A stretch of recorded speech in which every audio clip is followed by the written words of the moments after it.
Everybody, it's me, Jum Jumington, your old pal, former CEO of Jumington Dynamics. I'm mixing everything up here.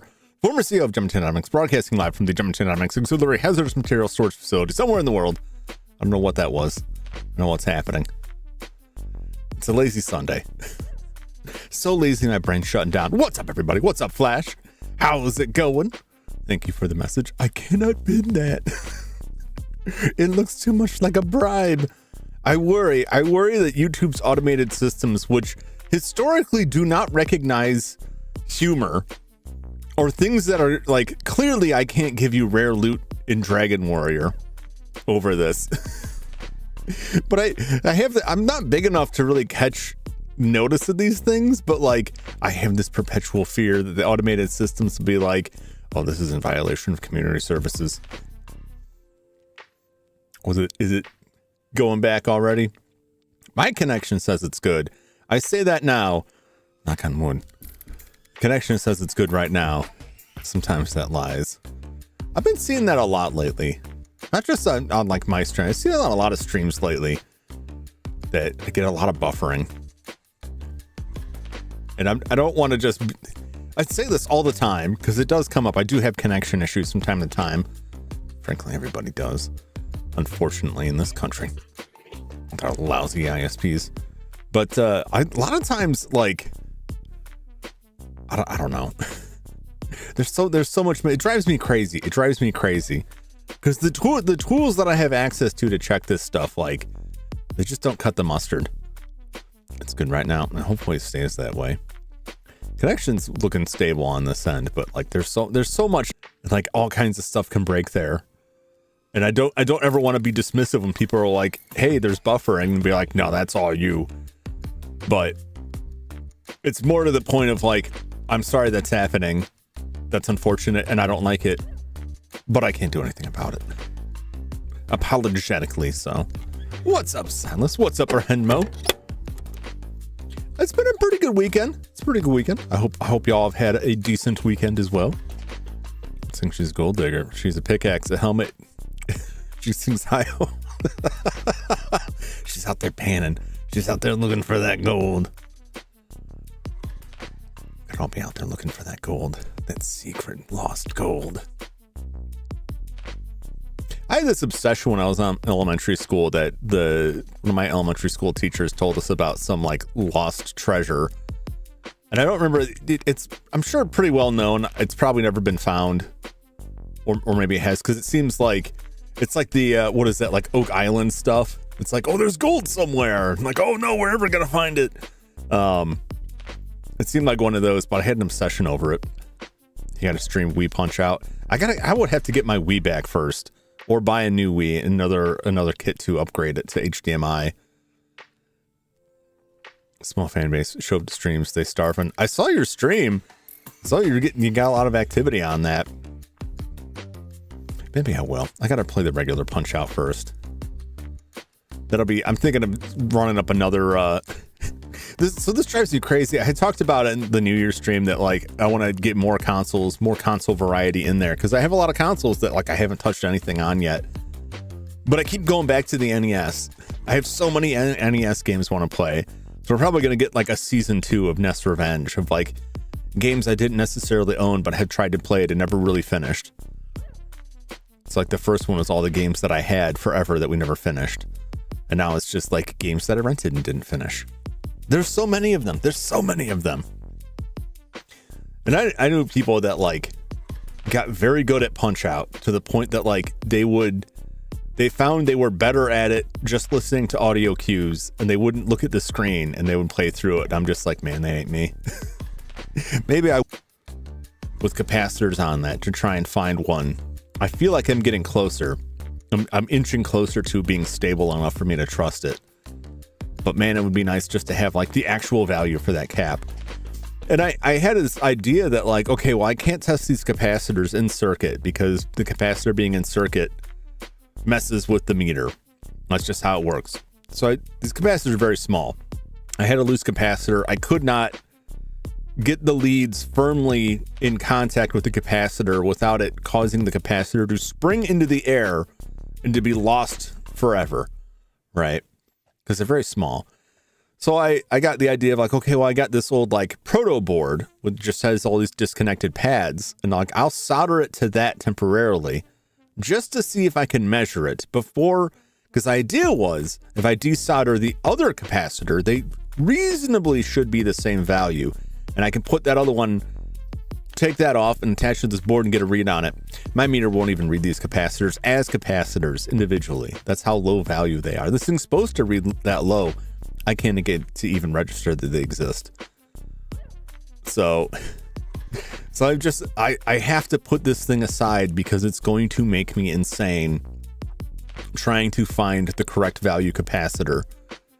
And like, I really don't know. I don't have the tools to really dig into it, because ideally you would get like a scope under it, you'd power it up, you'd check the clock, you check stability, you could see if it was running fast or running slow, and you can adjust the capacitor up or down off of that.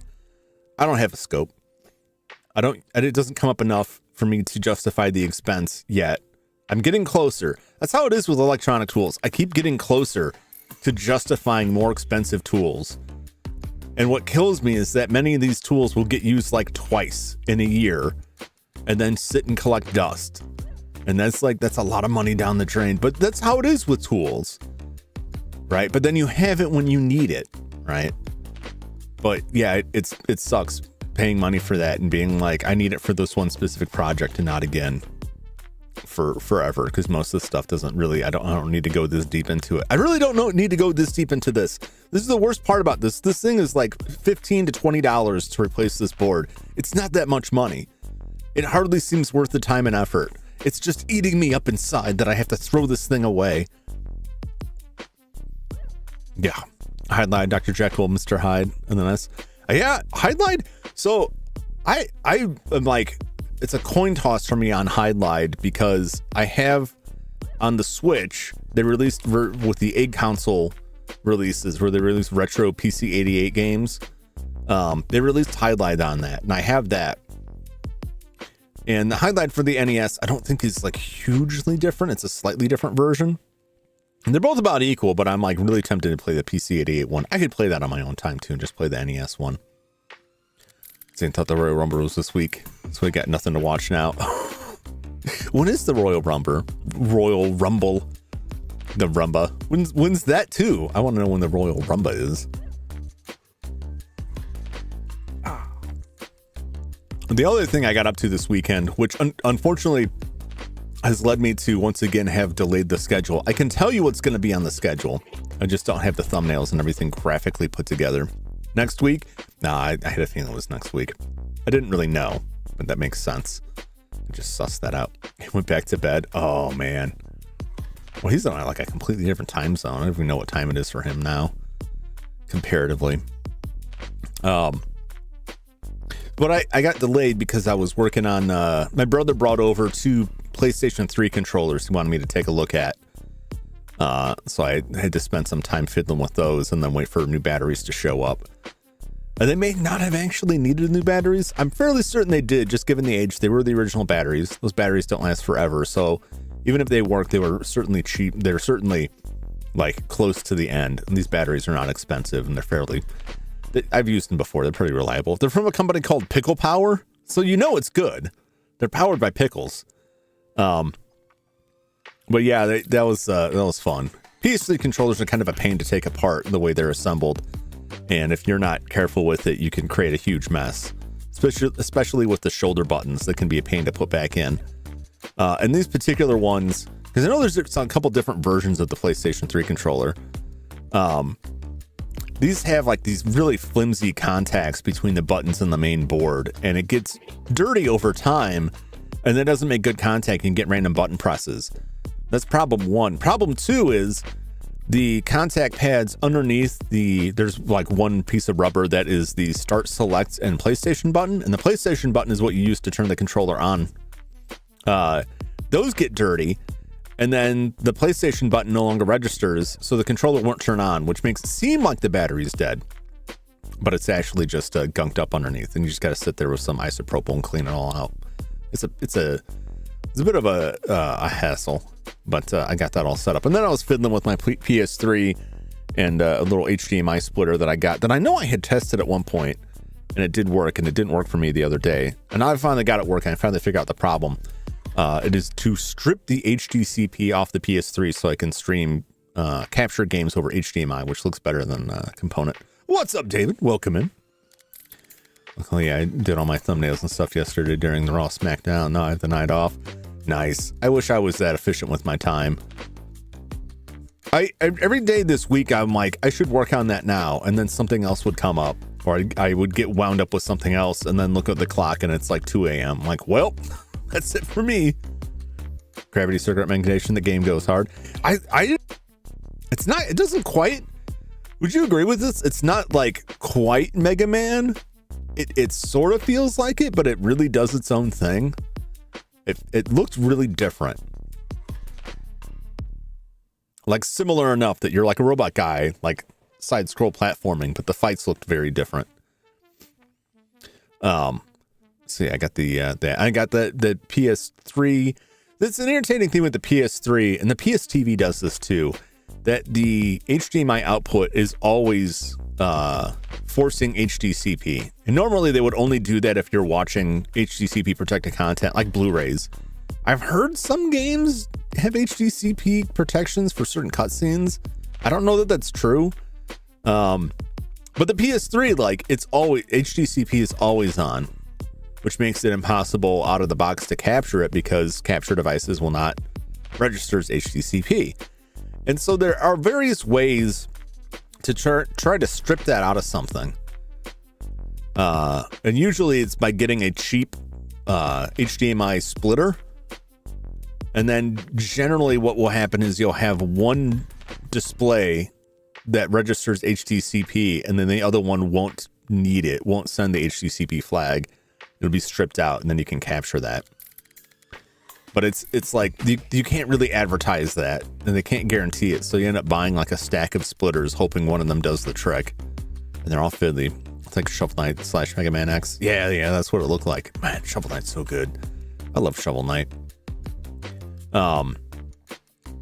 It's kind of a pain. They fixed it. Like the PS4 doesn't do it out there, and still a thing. And I hate these older devices that have it that is always on. Like, I don't need HDCP for these games. It's dumb.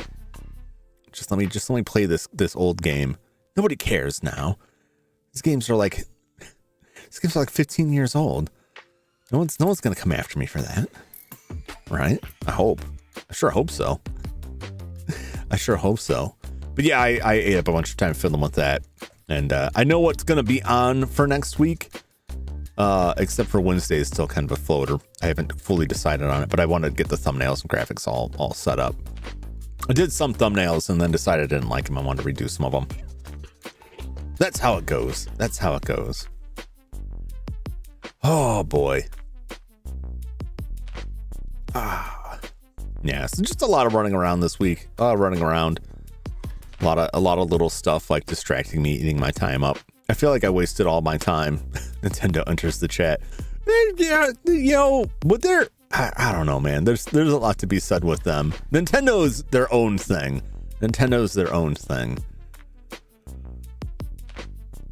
And they're, to me, just kind of a typical Japanese company. It's a lot of stuff that outside of Japan, like, it's hard to see from that perspective, right?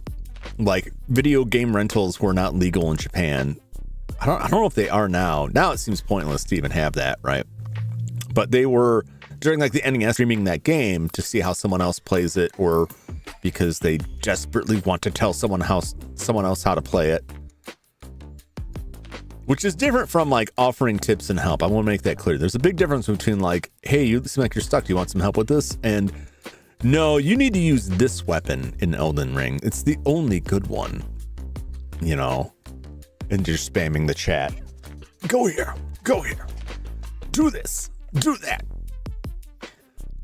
There's layers to that. It can be fine. It can be really bad. But like, I feel like of that group, I feel like it's a mix between people who already own the game, and that's why they're watching it, or people who have no interest in buying the game. I don't know how much it really translates. And I hate to say that. I hate to put it out there because it's like, that's long been the justification for it, right? Like, this is free advertising for your product.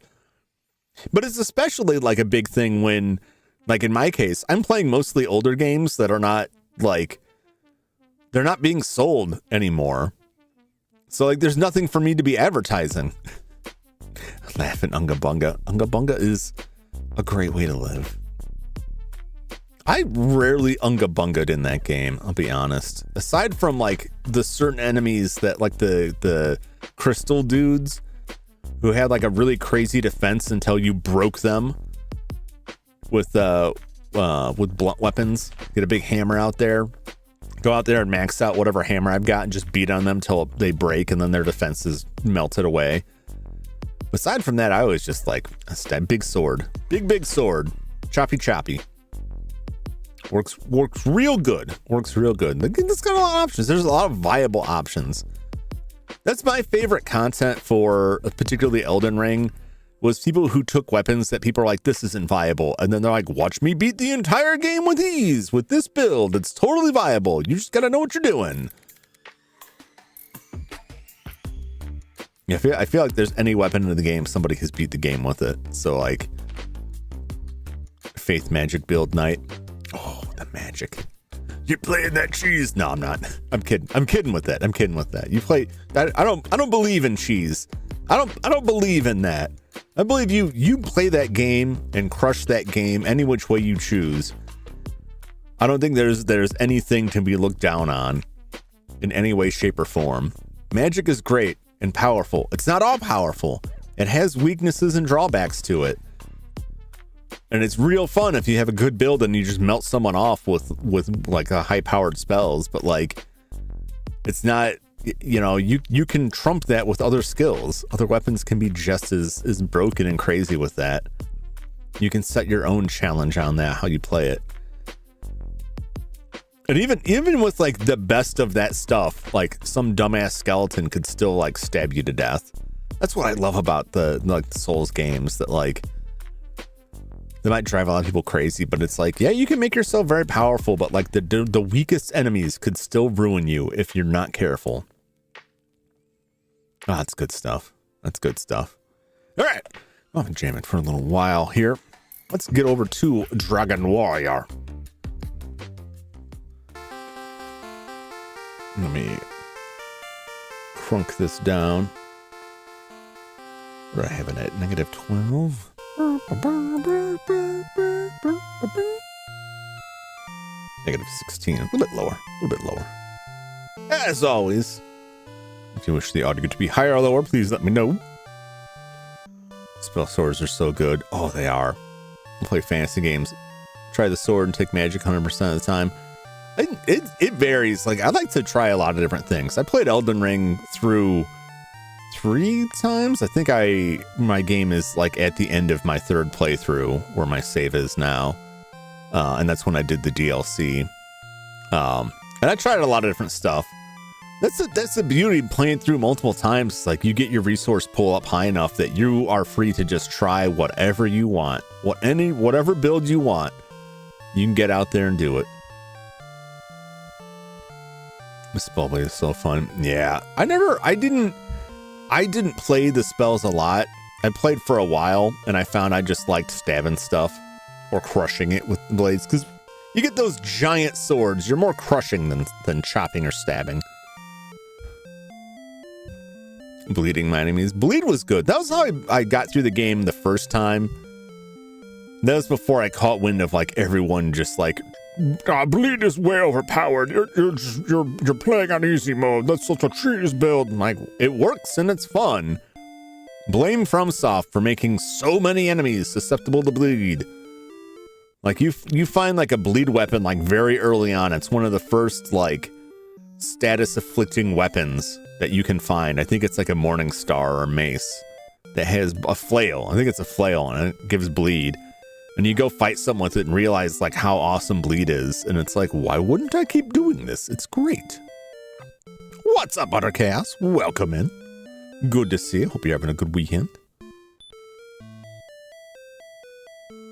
All right. Where are we at here? Blade from the Evergoal.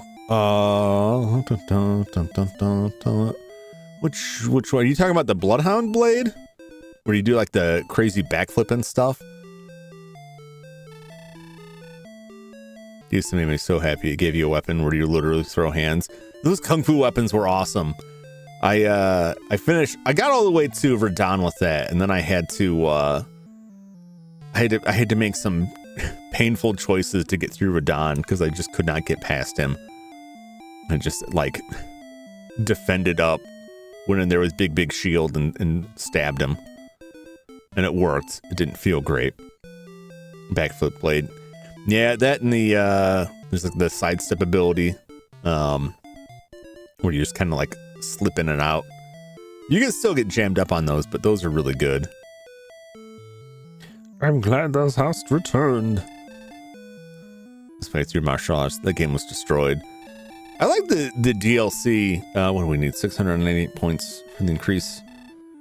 The DLC was like, because of the way it handled like the leveling was different. I got brutalized by like a lot of stuff in that starting out. And it was pretty high level. And I imagine the difficulty was scaled up somewhat.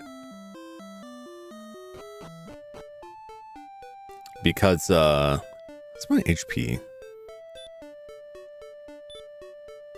Alright, we're fully healed up. We're good. 390 gold. Not the most. Not the least. We're gonna need a lot more than that. But yeah, I'm sure because I was on like New Game Plus, like the 3rd playthrough, the stuff was tougher. But like the way the stuff scaled was like, oh, these guys don't care. I'm out here just like cracking stuff with these swords, and I come in here and these guys just do not care. They don't want to break. They don't want to go down. They're all over the place. They're going to wail on you with these rocks. That's right. I'm forgetting where I can go here. Play Rygar for NES. Oh, yes. Rygar is on the list. The list is very long. So I get asked about games. I'm like, it's on the list. It's like, along with like 500 other games. Rygar's up there though. I didn't play a lot of Rygar as a youth, so I'm interested to check it out again. That and like Crystallis are probably like the next longer NES games I'd probably play. Short, like 16 hours, do pretty much everything. I know it's a pretty big world. It's short if you're out. To me, it was short if you are really good at figuring everything out or you're looking at the guides for stuff. Because there are a lot of areas that, like, I wandered around for a while, like, how do I get to this point? How do I get over here? And I know I still haven't seen everything in it.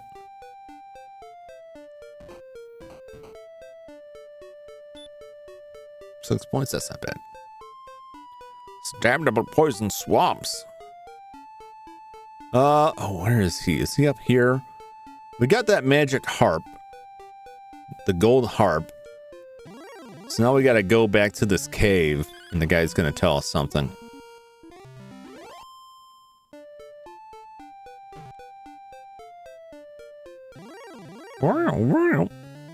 We'll explore and do everything that's longer. Magician! Oh, we one-shot him. I think I gotta go up and around. I think I gotta go up and back. I could be mistaken. Let's see if I can see on the map. Do.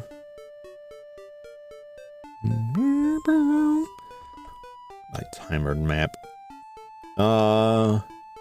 Yeah, I gotta come back the other way. Alright, it'll go away on its own in a sec here. Yeah, it's just, there's a lot of, like, side areas and weird things to reach in the DLC, which I liked. I liked it overall. There's a lot of stuff you can just completely skip and just go straight for the end. Although you can say that about the mainline game, that there's a lot of stuff you can just completely miss or just skip completely. Oh no! He's hurting me! Don't do it.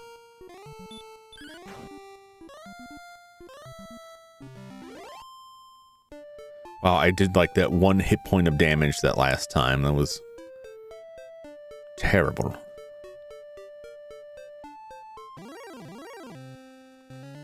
So I'm wondering if I want to try to fight that dragon again this time. I don't think we're a high enough level. I don't know that. I don't believe we are. I think we need another couple of levels before we're really set up to challenge the dragon. You can just try and put it to sleep, but if you're not doing enough damage, it'll just wake up and wreck you. And if it does like half my hit points per hit, like it's just not going to go well. Thou hast brought the harp. Good. I have been waiting long for one such as thee. Take the treasure chest. Oh no, he's gone! Fortune smiles upon thee, Jum! Thou hast found the staff of rain. It's 1/2 of what we need. Actually, I believe we have what we need. Or at least what the legends have told us. Skeleton, I'll fight you. Getting slowly whittled down by these things.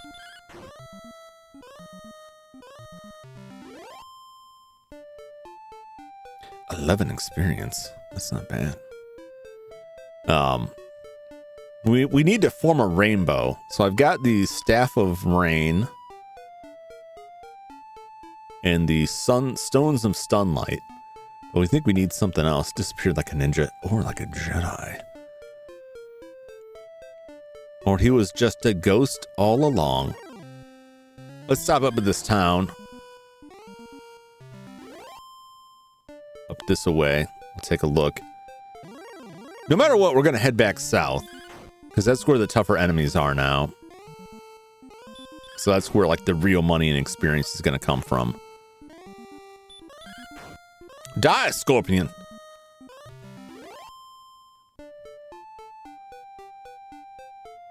But I don't think we're tough enough to withstand all of them just yet. We'll see what they got. I think we're past the level where this guy's got 20 gold is not bad. I think it's 50 in the next town over in the south. We've also been told to travel further south to talk to an old man who will certainly give us more quests to do. We found the flute here last time.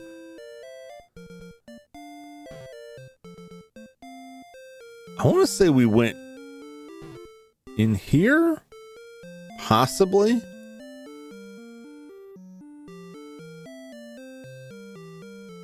Maybe I didn't.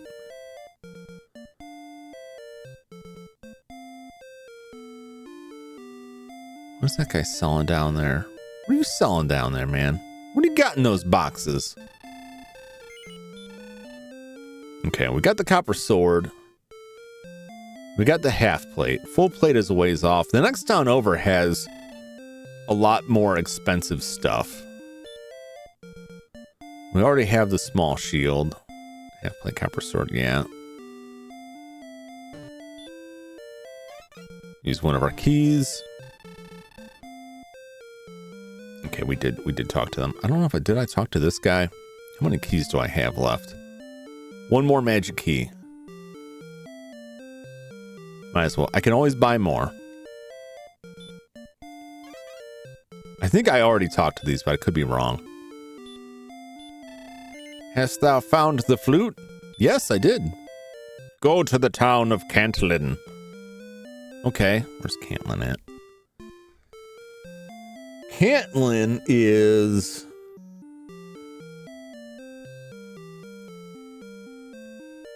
here. Right. So we would have to travel all the way through all of this. That's a pretty long walk. We're a ways off from that. I got your flute right here in my pants. What are you keeping your pants for, Brandmo? You should get a real case for that flute. Like a nice lined case. Velvet lined case for that flute. You gotta keep it safe. Keep it straight. You don't want to get bent up or broken. Flute needs to be blown. I'm not going to continue this. I can think of a lot more to respond. I'm not going to do it.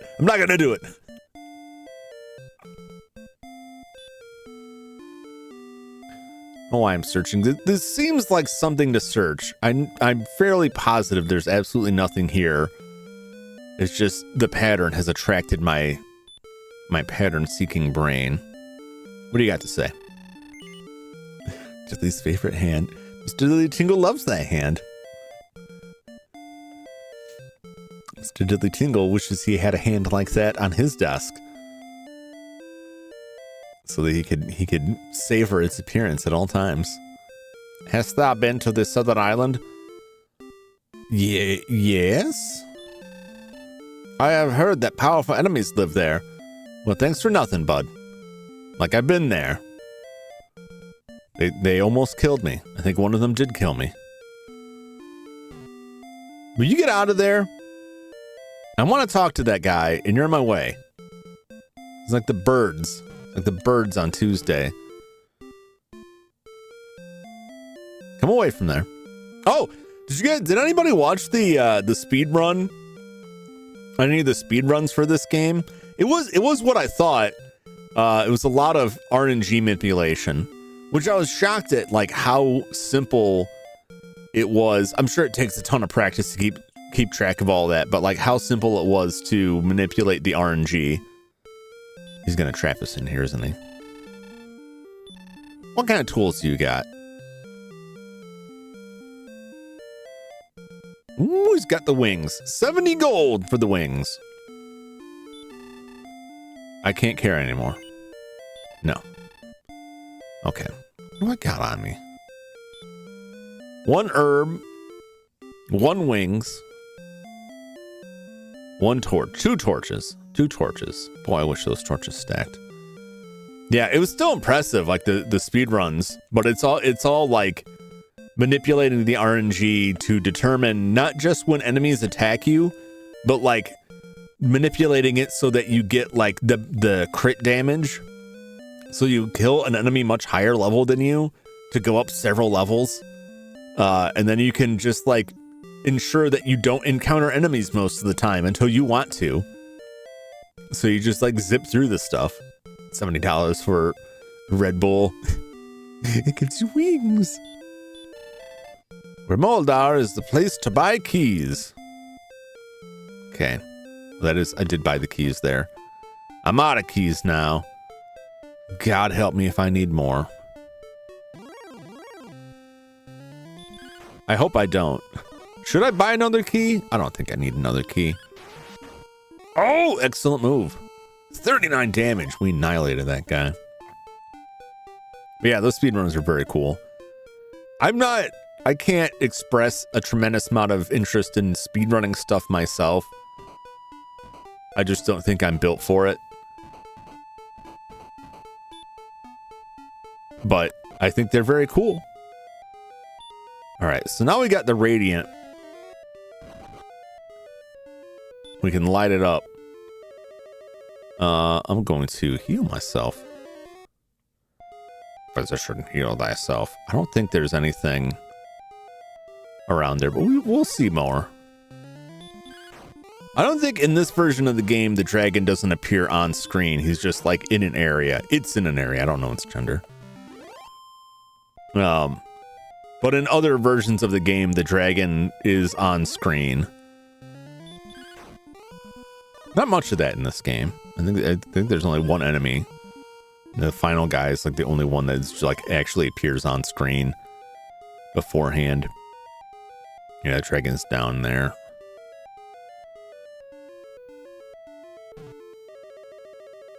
There's a door there. Okay, so I know I'll probably need at least one key, because there is a door there.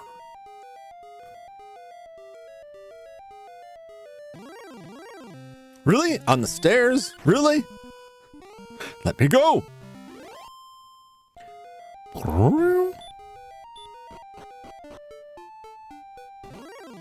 Oh my god.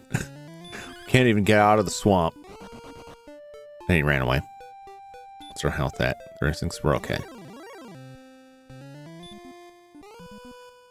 Oh, these guys cast spells and they hurt. They're not too tough though. I think like 2 hits. Oh, thank God it didn't cast a spell. These guys aren't the ones that scare me. The actual, like, I think they're sorcerers here. Whatever the version of magicians are here are terrifying to me. And then also the wolves. Which I only remember, like, it's a wolf guy. And I'd never remember, like, what their actual name is. Metal Scorpion! 8 points, that's a lot. At least it isn't no disable like a Pokemon. No, well, like they usually just use hurt, but you start getting enemies that cast sleep on you and then just beat you to death while you're sleeping. It's hellacious. You really need, what level is that? Not this one. Nope. 10. So I believe that's next level, right? Because we're 9 right now. Level 10. Was it level 10 or we just not hit 9? No, we hit 9. This number to give me for experience didn't line up. At level 10 we get stop spell. And stop spell will stop them from casting spells. Can I put this guy to sleep and beat on it? Alright, and now whack it. Whack the Metal Scorpion while he slumbers. We're only doing like minimal hit point damage to it. It does more damage to us, so we just gotta hope we can outlive it. There we go. They're tough. I'm a whack indeed. Oh, of course you are.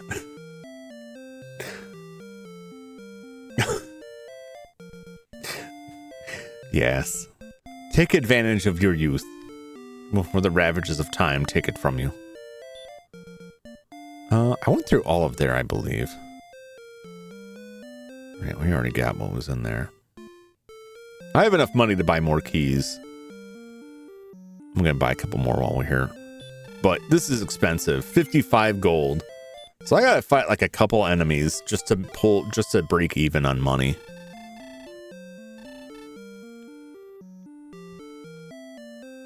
So I'm going to double check what this guy has for sale. Get out of my way. Scales of the Dragon Lord are hard as steel. Yep. Oh my God. Leave. Oh my God, please. Please. What you got, my man? Broadsword. You could get the full plate, or we could go absolutely nuts and get this magic armor. We would be here for a long time grinding stuff up to get this magic armor.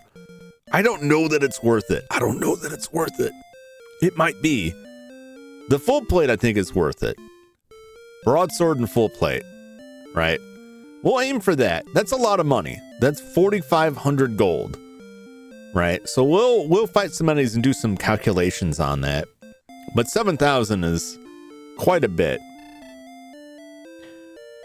And one of the reasons I'm not super keen on trying to get that is I feel like by the time level-wise you're up to getting that, you're almost at a point where we're going to go find legendary armor, which will be way better than that. Like, we'll find the best armor in the game.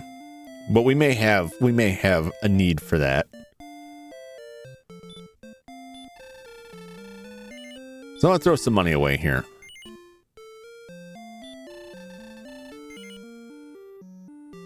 I'm going to buy three just while I got the money now. This may be a waste. But I know, like, there's at least one door in that dungeon that the dragon is guarding. So we're just going to hang around this area. Metal Scorpion is pretty tough.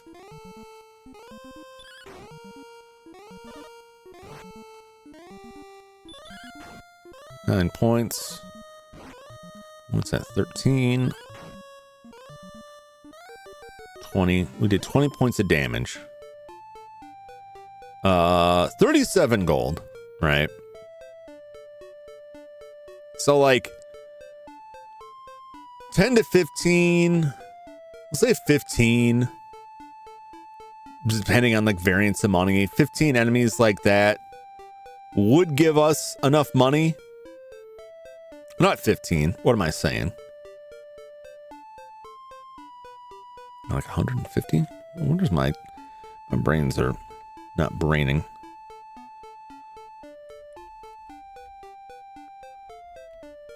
No, it's more like 100. No way. Where I'm moving the decimal in the wrong location. It's like 120. Let's say like 150 enemies like that. Which seems like a lot, and it kind of is. There may be other enemies that are tougher, so we may be cycling back to this after some tougher enemies. But that's like 150 enemies at 37 coins. 122. However, you have to factor that every couple of fights, I'm going to have to go back to town and heal up. Metal Scorpion sounds like an MK variant of Scorpion. This is Metal Scorpion. This is Punk Scorpion. This is New Wave Scorpion. Unlock the special Jazz Fusion Scorpion. Beats you to death with a trumpet. So it's a lot. We'll see what else we got around here. And we can't survive like a ton of these fights either. So this section, from my memories, is kind of the worst. Because we're not quite tough enough to fight the stuff that pays out well, but the stuff that pays out well still doesn't pay out so much. Like, this is where it starts getting like really grindy to me. Beats you with a skateboard. That would be the Ska Scorpion or Scorpion. At this point, we haven't seen all of the enemies, but we have seen many, if not most, of the enemy types. And then there's just variants. There's like 3 or 4 different wolf enemies, 3 or 4 different wizard enemies. The scorpions, we keep finding more of them. But right now, they just do like straight damage. Occasionally, someone will put us to sleep. They get worse. These guys are like really tough. Let's just see what we got.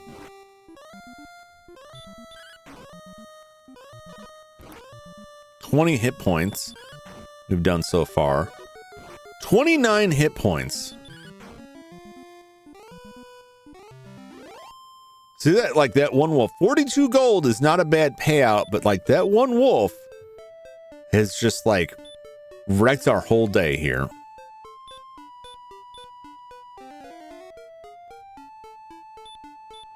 One more, just cause. So like we can heal back up, but that takes a lot of our MP to get back up there.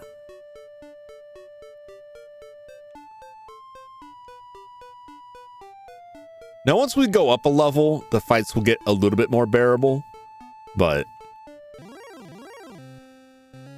Oh, these guys. Can I put you to sleep? Because he's going to put me to sleep. Oh, the spell will not work.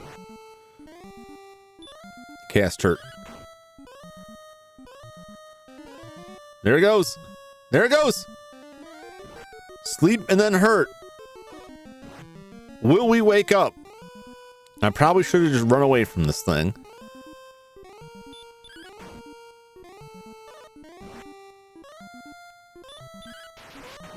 Ooh, excellent move. Yeah, now I'm just going to try and run away from those guys. Because especially when we start getting like way up there with money, it's going to suck. Do do do do do do. So yeah, if you are not in the Discord, you might not have seen this. I mentioned it briefly here. I'll put a little link up for the Discord. If you want to join the Discord, our Discord button. Yeah, it works. I gotta remember to go back and put a space in there. It's missing a space. It drives me crazy. I was talking about how, because I've got sorted out being able to capture the PS3 via HDMI, means that I will also be able to capture a PS TV via HDMI. Now, why would I care about a PS TV? I don't know if you all remember the PS TV. It wasn't very successful, but the PS TV was a device that you could remotely stream games from PS3, and I think the PS4 also does it, to this small set-top box. But it also could play PS Vita and PSP games. There's some PS Vita games that didn't work on it. Mostly games that required the touchpads that were on the back of the PS Vita. And the PSP games, there's no physical slot for what are the UMD discs or the PSP discs. It's only the ones available digitally. But it is a way to play PSP and PS Vita exclusives for me to capture them. They're kind of expensive. It's like 150 bucks out there. I missed my chance when they were going on clearance. I had one in my cart. This is another one of those where I was like, I thought about it too long and I missed my shot. I was like, I don't know. Do I really need it? I don't know. And I wish I'd bought one when they were cheap. 150 bucks isn't too bad. It's not too bad. But I have to look at the PlayStation Store on my Vita to see what is still available for me to purchase on there, so I can ensure that I can actually get games that are worth playing. Also, what I would have to do to play fan translations, because there are a couple of them. Like Valkyria Chronicles 3 was never released in the States, but there's a fan translation that is also sadly not complete, but little stuff like that. But I'm thinking about picking up PS TV so I can roll in some PSP and PS Vita games at some point. It's just my curiosity about this stuff leads me to buy systems that I may not play all the time, but like if there's one or two games on it that I think are really interesting that I can't play elsewhere, well, I'll check it out. I was also looking today at consoleizing a Game Gear, which probably sounds pretty goofy, but there are some neat games on the Game Gear. I think that would be fun. It would be a fun project to work on, I think. I gotta get my my Genesis back out and hooked up and see how, because you can play Master System games on a Genesis, but the last time I tried it, my upscalers were not happy with it, and I couldn't get a consistent image out of it. So I gotta try that with this newer upscaler, see if they fixed any of that, or if it's still a problem. Because there's some good Master System games, some interesting Master System games. We'll just fight this guy straight up. I could try to put him to sleep. I'd rather keep my MP for healing myself.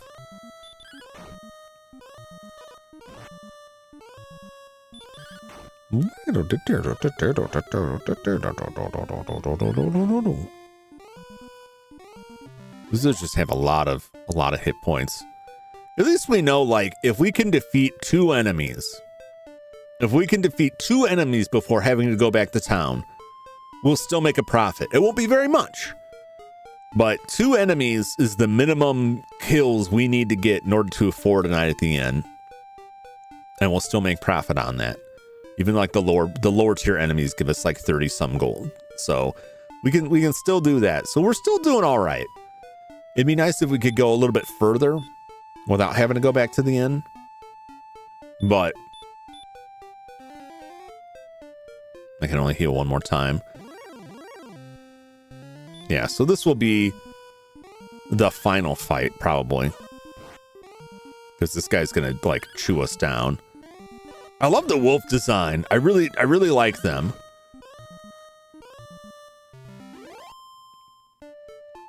The enemy designs in this are so fun. I disagree.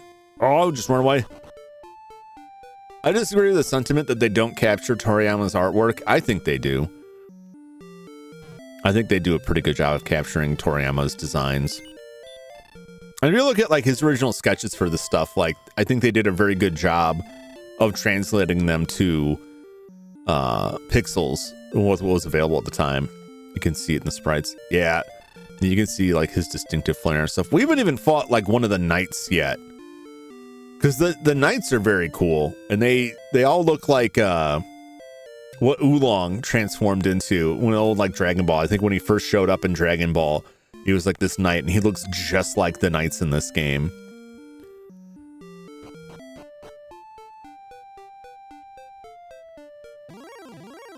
But they make efficient use of the sprites by changing color palettes on them and reusing the same enemy multiple times. What's up, Sky? Welcome in. How you doing? How's your weekend been? Hopefully it's good. We're grinding here.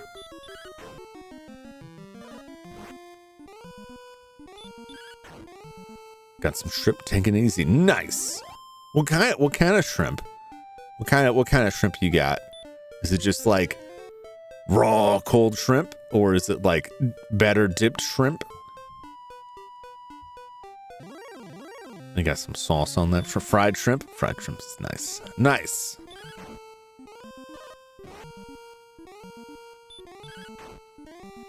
It's been a while since I had fried shrimp. I might get that next time I'm eating out with my dad.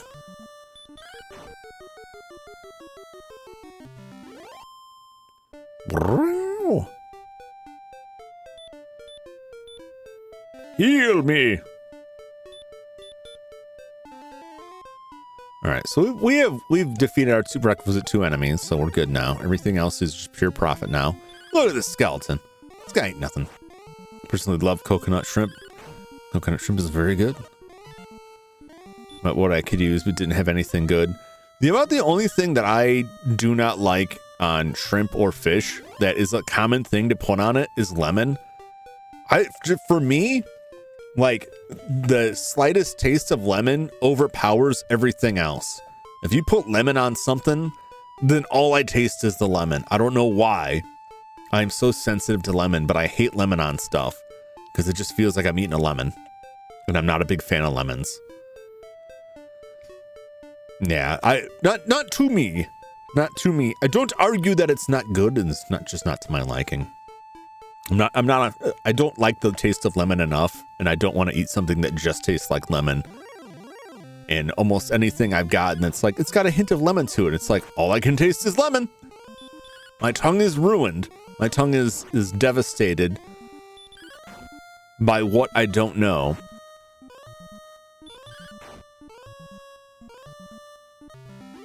But lemon just does not agree with me flavor-wise. Perhaps I don't have a sophisticated enough palate.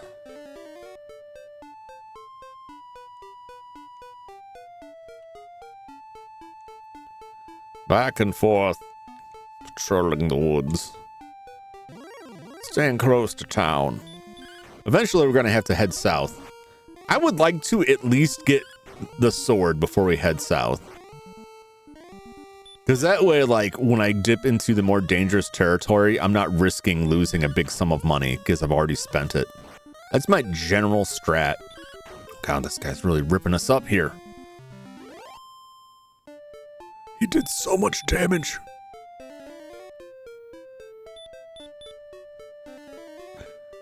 I hate tomatoes, so the slice and tomatoes overbearing.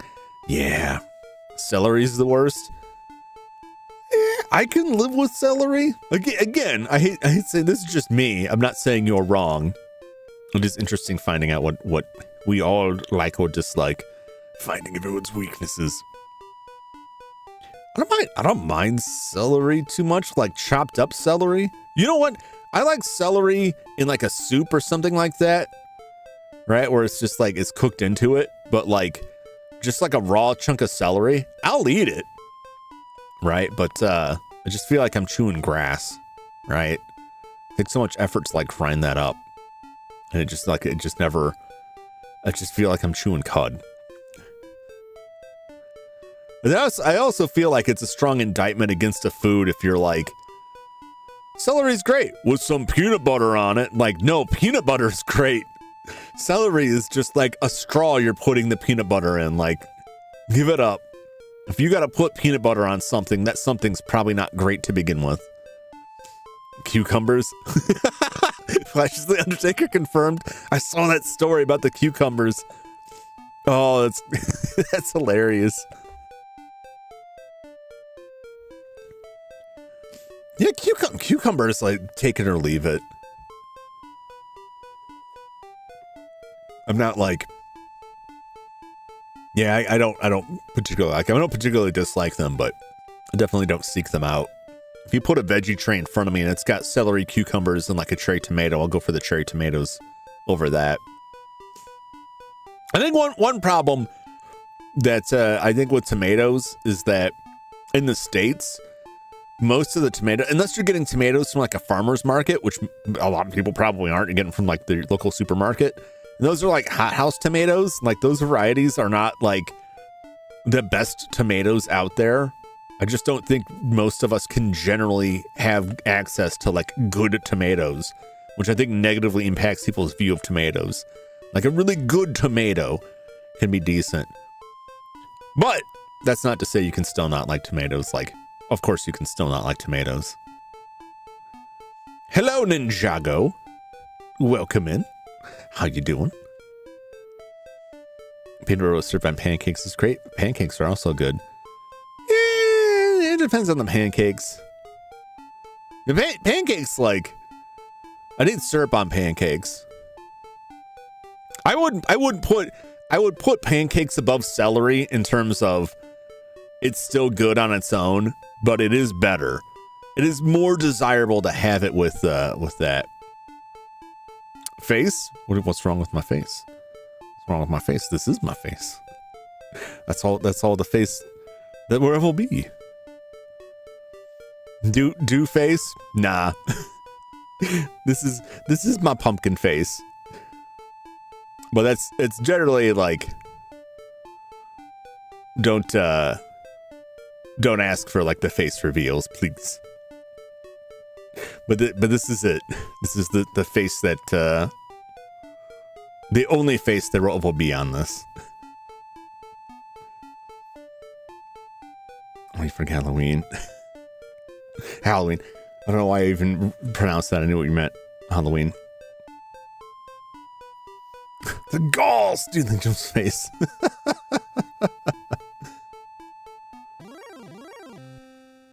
Skeletons. Yes, you're just are you gonna steal Sky's tattoos? I've tried. He has too many knives. It's Final Fantasy. This is Dragon Warrior, which is what Dragon Quest, the first Dragon Quest was released in the US as Dragon Warrior. That's what this is. It's like Final Fantasy. Final Fantasy was released in response to the success of this. So they're similar in many regards, but also different in many ways. Wonder who that could be. Who could it be? God. Wolf, please. All right, and back to town.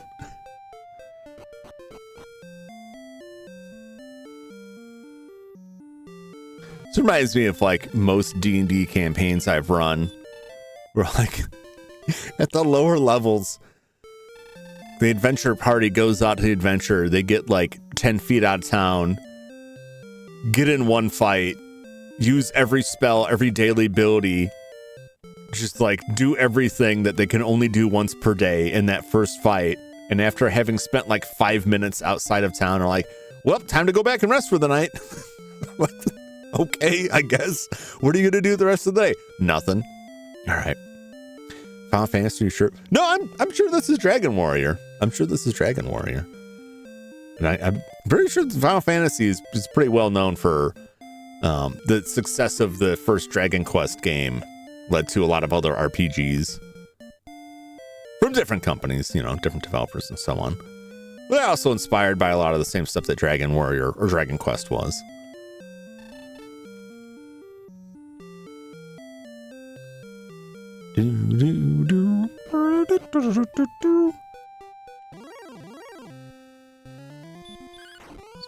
Metal Scorpion, he's too metal for me.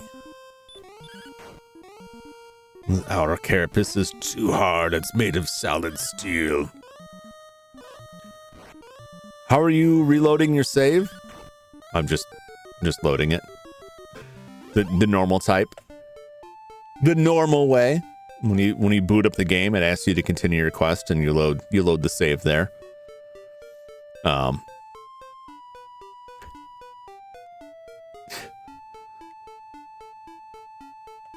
So I'm not sure if I don't know if I misunderstood the question.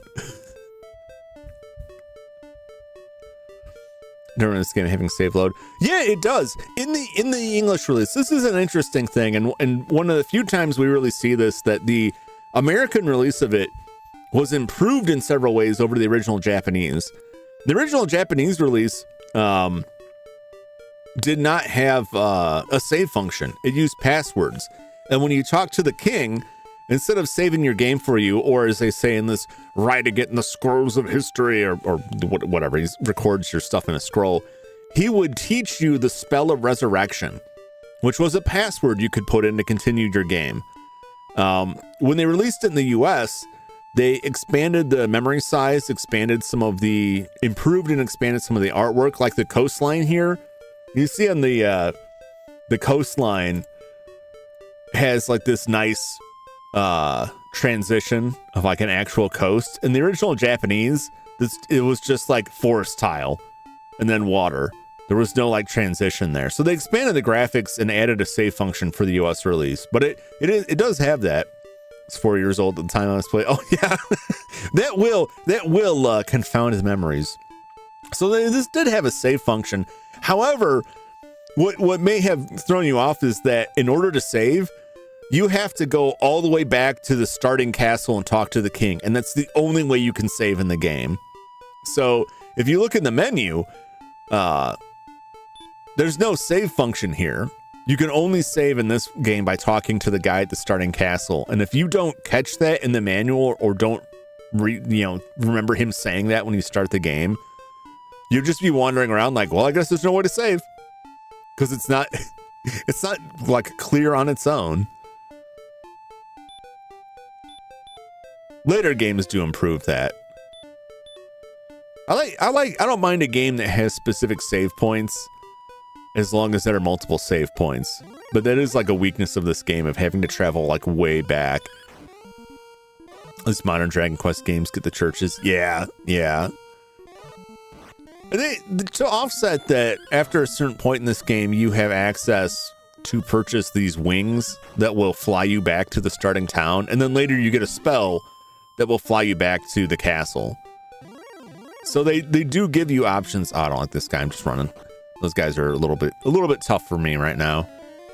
You do have options like this wings will fly me back to the castle, so I can get back there quickly.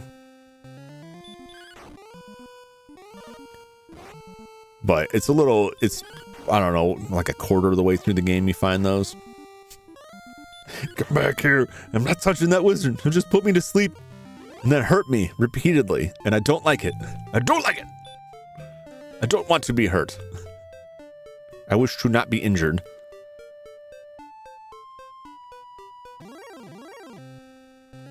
Wolf! Oh no! He got the jump on me. This will be a close one probably. Because these guys have like 30 hit points here. Oh geez. I need to do more damage than that. Okay. It's 22, 28. Yeah, 28 hit points.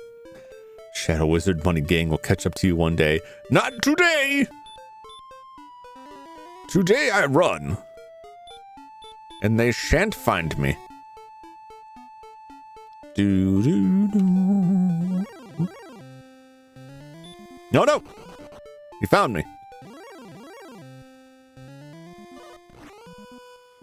I'd rather fight this ravening wolf than those wizards. Because while the wolf will rend my flesh and tear my liver out and throw it on the ground and stomp on it. Oh no, he dodged! Oh!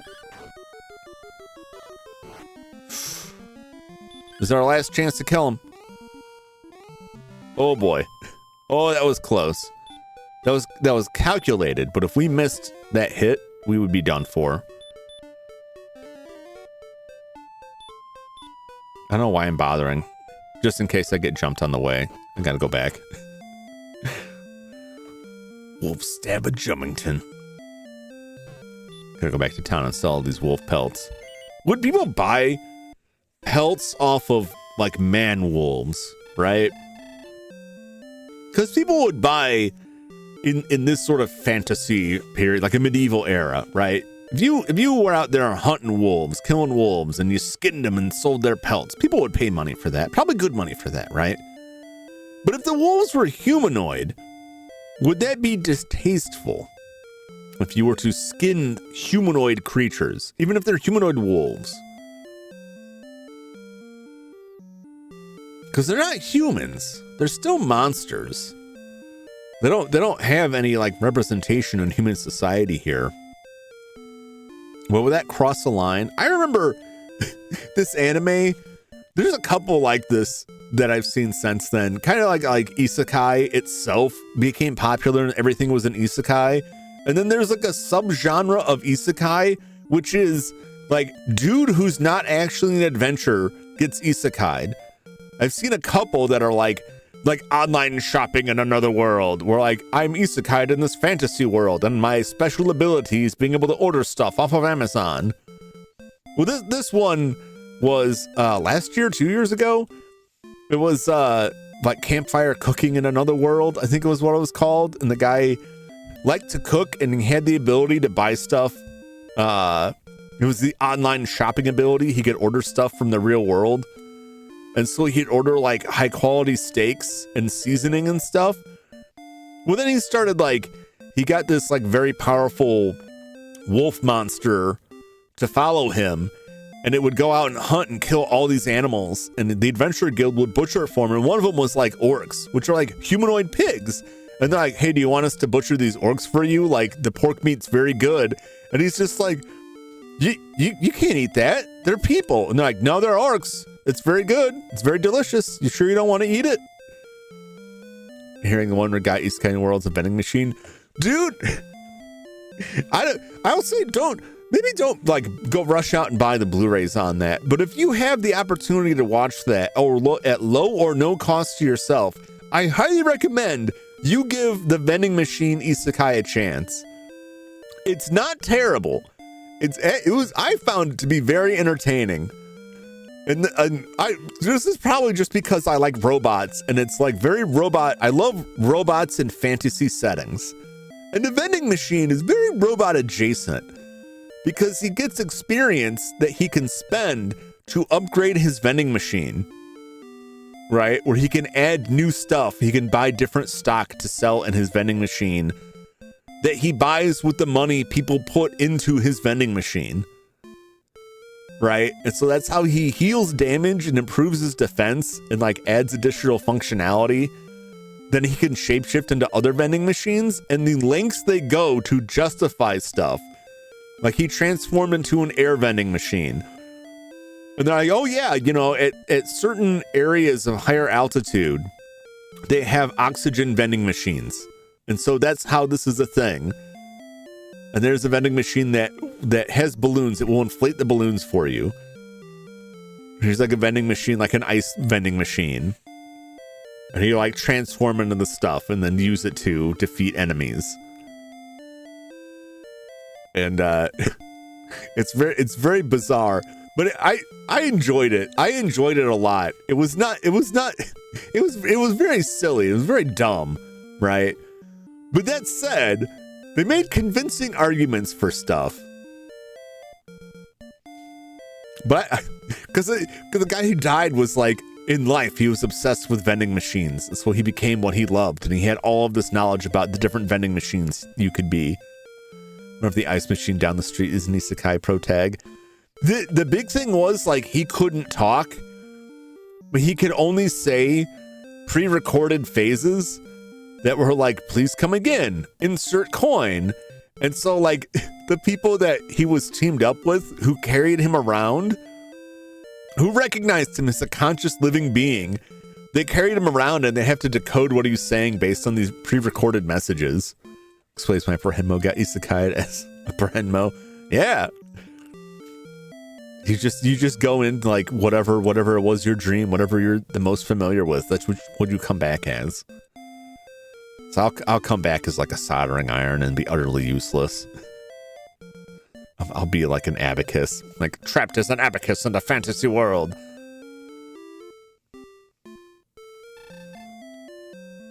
But I really enjoyed it. It's easy to look at like just the concept and see like the character design, be like, that's ridiculous. Oh, it is ridiculous, but it's a lot of fun. No, don't hurt me. As long as it's hurt me, not putting me to sleep. Oh no, no, there he goes. I should have just run. I should have just ran from this man. Now he's gonna hurt me while I'm sleeping. Slay him. The warlock. Never trust a warlock. That's what I'm saying.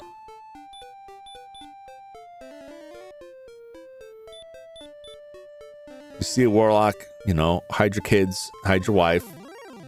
To be out there converting children fat into flying spells. Oh no! Oh god! He got the jump on me and put me to sleep immediately. Oh, this is the worst case scenario. I'll take your fat to fly. We discussed this last time about how that might not be such a bad idea. And if they made everyone, if they could put that in a device that you could wear like a backpack, it was like a jetpack that you just hooked a tube up to your abdomen. And then you could fly around based on fat it consumed from your body.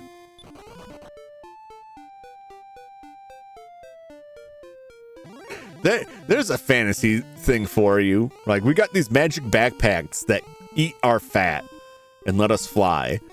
And so we have to get special super fat food. It's like that one guy from Naruto who's like their clan's thing is like they're super fat. Right? But then they convert that energy into power and they get super skinny when they use their full abilities. Right? They get like super skinny because they like they use the calories to power up. Yeah, Choji. Yeah. I like Choji.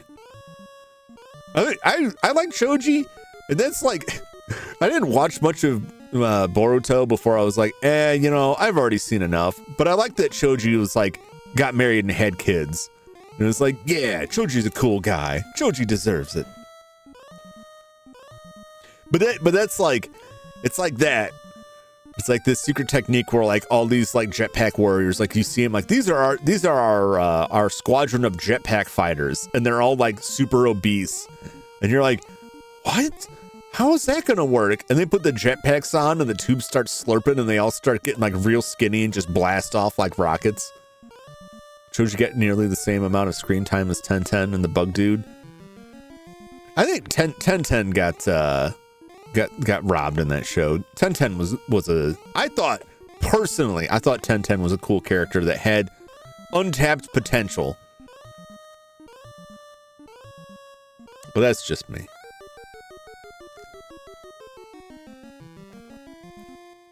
Justice for Neji. Why did he have to die? Why? It was a powerful moment, but why? Love her design and potential, such sadness. Yeah. She just spends the rest of her life like being a foil for Rock Lee. Who got the most screen time as side character? The Swing. Yup. I mean, I think there's a lot of characters in that. There's just too many characters. Too many really good characters. Someone's gonna get left by the wayside. And they introduced all these cool characters with cool abilities. I think the author did a good job of giving a lot of them like decent backstories and motivations and unique characters. Like, not a lot of the characters. A lot of the characters were like, this is their own individual. They've got a cool story you want to see play out. But so many of them just don't. And just like, they just kind of went and did stuff. Don't worry about it. Like, you can't give everyone like the full rundown, otherwise it'll like go on forever, like the Horus Heresy novels.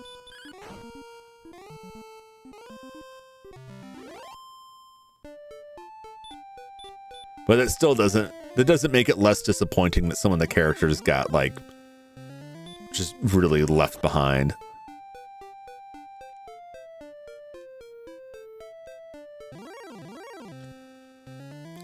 Aku and Zabuza, Tachi, the Sand Siblings, Rock Lee, just to name a few. Yeah. Yeah. I feel like the main three characters, like, well, especially like Sasuke, is a boring ass character in my mind. In my opinion, Sasuke is super boring. His character arc is boring. Like, I just didn't care about him at all. A series of Itachi stories would be so awesome. Yeah, like that was some good stuff when they showed like the backstory behind like the Uchiha clan and like all of the issues they had. Like that there was scheming going on, but then you had people like Danzo are out there like, you know what? I'm just gonna steal your eyeball. And then I want to make all kinds of weird clones. I want to implant all these eyeballs in my arm. So you had all these like different factions in there. Maybe things weren't as great in the Lee Village as they seemed. And it really played up like that clan was really powerful, but you don't really get to see them do that much. You just hear like, they're really good. Well, could you show me something? Nah. I mean, when they did show Itachi doing stuff, like he was kicking ass, but like too little too late. Best moment Sasuke had was when him and Naruto were fighting and they both hit a water tower. Sasuke's attack was more deadly until you look behind. Yeah.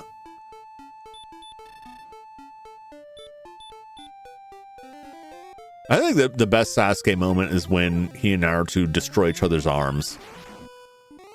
And then after that, before that and after that, like, I don't care about this guy. Wow, I got a nice crit on this dude. Oh no. Oh no. Oh no. Okay. Now I'm going back. No. I'm not doing it. It's too risky. I would, if I could have gotten away from that guy the first run, I would have continued to fight, but it's getting too risky. We're getting close. We're getting close to the sword. Like Naruto came up with like the Rasen Shuriken and killed what's his face? The dude who like stole hearts. I like that. That team up was so cool. The guy who stole hearts, he was like super old because he was basically like a human zombie. Yeah, yeah. And he had all those like other shinobi's hearts implanted. Hidan and Kakuzu. Yeah, yeah. That was cool. It was awesome seeing them get revenge, especially Hidan. He was like a really messed up character. Yeah, yeah. So like I like that idea that he's just like, yeah, he's really old because he made himself. Both these characters are effectively immortal, but for different reasons and in different ways with different implications. But like he kills him with the Rasen Shuriken, and then they're investigating the body and Naruto's injuries, and they're like, oh yeah, these chakra needles destroy you at a cellular level, and like it's too dangerous. You can never use this again. And I feel like it never ever came up again.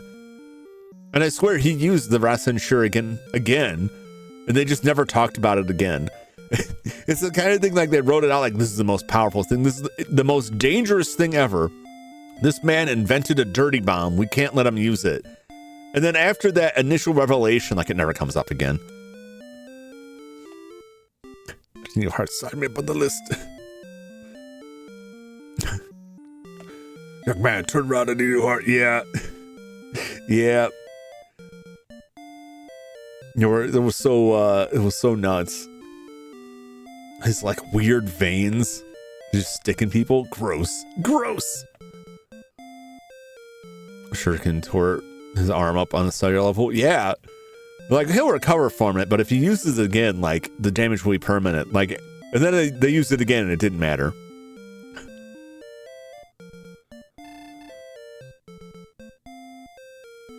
All right, we are close. We're creeping closer to the sword and another level.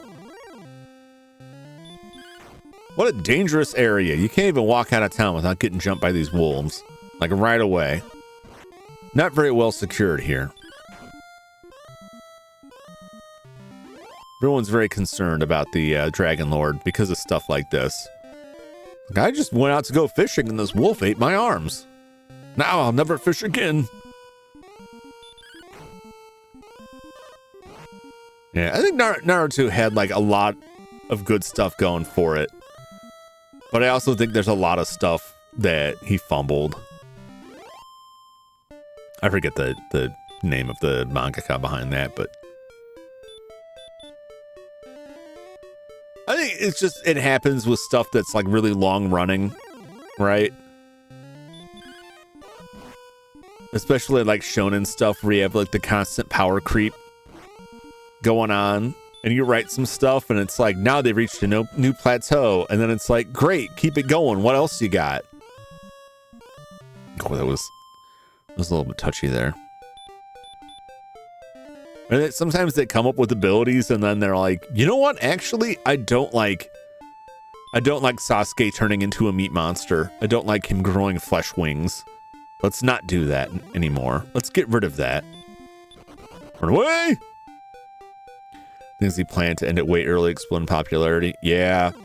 That's why I have a lot more respect for authors who end stuff when it's really popular and people complain that it ended, but it's like, no, it's good. It's good to end it now because like that's all the ideas they had. This is where they planned on ending it. They wrote all this up to it and everything. I mean, sometimes it's like, okay, we can keep it going. You can't kind of pull it back, but it always leaves like trailing bits that like, this just doesn't make sense. Like, well, we didn't plan on it going this long.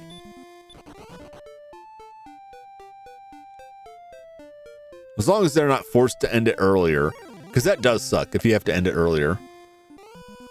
Kishimoto had to make a story after that. Yeah.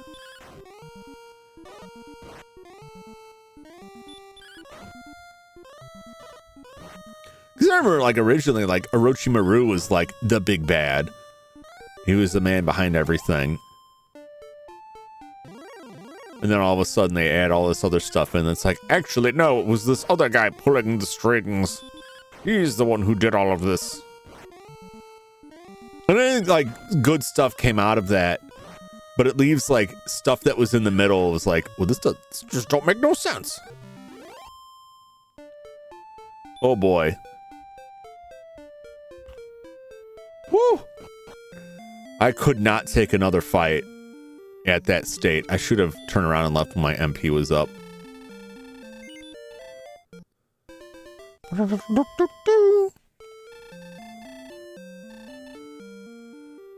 Yeah, Yeah, but like a lot of people will complain if someone ends a series while it's still going strong. It's like, no, they probably just they wanted to stop before like they completely ran out of ideas and it just became mediocre. I know Kaguya, whatever the series, I know Love is War is what they the anime for that was. It's like Kaguya someone wants to be confessed to or whatever the title is. I felt like the end of that, like it seemed like he just got tired of it and was like, I'm done. Because he left a lot of side stories just hanging in the breeze there. A lot of the side characters like had no resolution to their story whatsoever. And like you had to read like chapter after chapter of like building up like side characters stories, and then they just never went anywhere. The peaks was during the Pain arc. After she died, Pain leveled the village. Then it came back to a crater. Hard to keep topping points like that. Yeah. Like that attack was nuts. The destruction wreaked by that attack, the amount of damage done and the amount of people just like straight whacked was amazing. And then they pretty much just undo all of it. We had a fight, then we became friends, and then he undid it all with his special ability that also killed him. Which is like nice, I guess. It doesn't have to be apocalyptic and grim, but it is just kind of like you take all the series. It's like Dragon Ball. Dragon Ball is interesting because Dragon Ball always has like the threat of like people dying, and you'll have someone point out like it's fine, we'll just wish it back with the Dragon Ball, and hardly ever are people like assuaged by that, like, oh, okay, it'll be fine, because they're always like, right, we could, but first we have to kill this guy, and right now we can't, so the Dragon Balls aren't really that great. And then after the fight's over, everything gets brought back with Dragon Balls, but it doesn't feel like it's established from the get-go that that's a thing, right? So it doesn't feel as like cheapening to the story. You're bottom. Sky no! Random ninja name characters, didn't matter, interrogated, took them out. Yeah. Like Yamcha. Because they also like, even Dragon Ball, like, the one thing that Dragon Ball did do to take stakes away is that originally you couldn't be brought back to life by the Dragon Balls more than once. But then after the Namek arc, they're like, no, that's not a rule anymore. So, because that was like a big deal in the Saiyan arc in Dragon Ball Z, when characters like Chaozu, who had already died once, died again. It's like, we can't bring you back a second time. If you die again, the Dragon Balls can't fix this, right? Well, they ended up bringing them all back anyway. They got around that. But it was like a long time. Like, there was a lot of story before they got to the point where they're like, oh, wait, we can bring him back. That felt like a really good payoff for it, right? And they only occasionally wrote it in there that's like, it's fine if I die, you just bring me back. It's like, no, stuff really happens, you know. But I still feel like the Cell Saga should have been like the end of that. Majin wasn't terrible. It's not terrible, but I know originally it was supposed to end there, and they're like, now Gohan is the new Goku. And I like how Team 4-Star had it. It's like, you're Goku now. Oh wait, I mean 4 now. And then later in the abridged version, Gohan asked Piccolo after defeating Cell, he's like, so what happens now? And Piccolo's like, you peaked. He's like, what? What do you mean? He's like, you peaked. It's like, but I get stronger, right? Piccolo's like, yeah, no.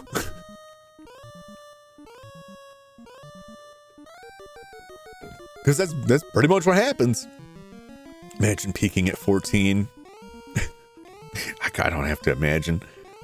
I think I peaked at like 6. It's all been downhill from there.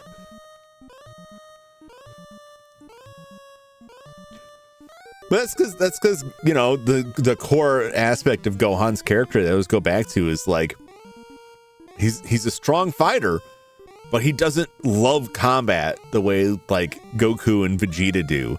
He doesn't live for the fight. He fights when he needs to, and he has to really, really be pushed. It like backed into a corner before he really draws all his strength out. And so like it makes perfect sense that after that he would just be like, well, time to return to my studies and become an accountant. Which I find good in that series, in that universe, and very amusing that it's like there is a sense that like, no, we actually do have to worry about paying bills. And like Goku just doesn't care. He's like begging money off of like Hercule Satan, Mr. Satan. But like, no, they actually got to pay bills. And so like someone's got to go get a real job. Kind of annoyed Goten and Trunks being Super Saiyan, even if he just says legendary Super Saiyan reduced to a child's play toy. Yeah, that is like the way that the kids are in that is like the perfect, in my mind, the perfect summary of the problem, like the core problem with shonen stories. It's like the power scaling that sets like, you know, up here, right? This is the peak of power. And like, you'll never reach that. You'll never reach that. If you reach that power, you'll be unstoppable. And then eventually they have to reach that. They reach that point. And it's like, okay, you've reached the pinnacle, right? Except it's not, because we still have to sell more stories. So we have to create a new pinnacle. And so what used to be the pinnacle, like, oh, it's real difficult to maintain that power, now has to become like nothing. And that's perfectly exemplified in the Dragon Ball universe, where like getting to be Super Saiyan was this whole ordeal. And then like the kids just like start out with it. They're new gamed plus into the Dragon Ball world.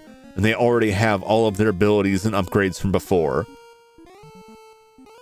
But then also, like, those kids have nowhere to go because they start out at such a high level that it's like they're never going to surpass or even equal Goku or Vegeta because they're not working for it. They just got to start at level 1 with the new default. Okay, with Super Saiyan J2, 3, 4, God, UI, whatever. Knowing how young they got that power. Yeah. Yeah, they're just like, they're just born with it, you know? They really are. They just like they were born with a Saiyan spoon in their mouth, you know. And it decreases the baseline because now like Super Saiyan is not like the peak. It's not the pinnacle. It's the base. That's as low as you can go. That's your starting line now. So then you have to have a new pinnacle. And like it never held up after that. I think Super did all right with it, but it kind of got crazy. But even then, it's like it's the same thing. The story is still going. It's like even when you create a new pinnacle, a new height for them to reach, that's like this is as high as it goes. It goes no higher than this. It's like, does it though? That seems like a lie because I see you're still soliciting like further chapters here. So like it's gonna go higher. And then Pan gets nothing. Yeah, well they just decided Pan wasn't gonna be a fighter, right?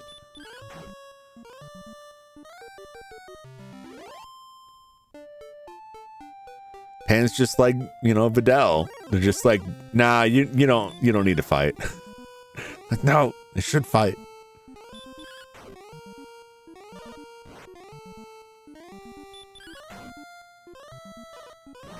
So like Pan got all of like the recessive genes. Got all like the recessive Saiyan genes. So she didn't get like all the strength.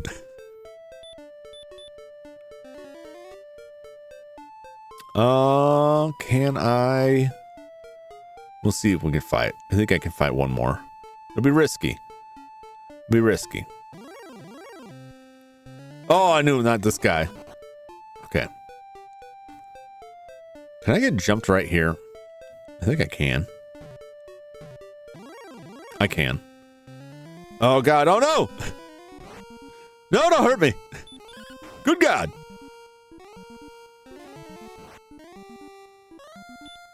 Alright. Well, I don't have enough to, I don't think I have enough.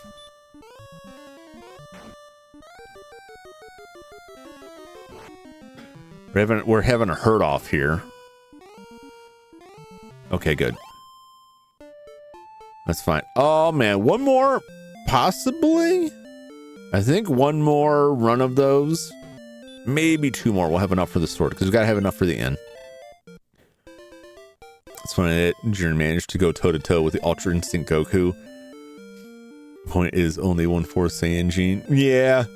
But they talked about that, like, the mixing of that makes, like, more powerful creatures. Makes more powerful beings. Which is weird. Jiren is, isn't that, like, most of the villains? Where they're like, only the Saiyans can continually like overcome their limits and reach these new peaks of power. And then it's like everything they fight is like, you know what? I have more in the tank. Actually, I can go a little further beyond myself. I'm something of a growth character myself. Where are we at? 120 gold is what we need. I mean, they beat Jiren like all the way down, and they're like, all right, man, we got it in the bag now. And then Toppo's like, yo, Jiren, aren't we friends? And Jiren's just like, yeah, you're right. I forgot to turn on the power. I forgot to plug in my charger here. 1 second. Let me just turn off battery saver. Now I'm in the fight. For real this time.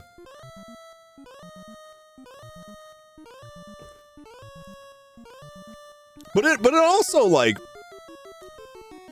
I don't know. I feel like I'm saying this stuff and it will probably sound like you don't know what you want. I feel like at the same time, when you have like this new pinnacle of power that you put out there, and it's like, if you could just reach this peak, you'll be undefeatable. And then they reach it and the fight's still like really hard and really close. And it's like, well, it doesn't sound like you really improved that much. It doesn't sound like that really helped you out that much, because you're still getting your ass kicked. So like, what was the point of all that struggle? You don't seem like you're that much more powerful to me. It looks cool, but you're still getting wailed on.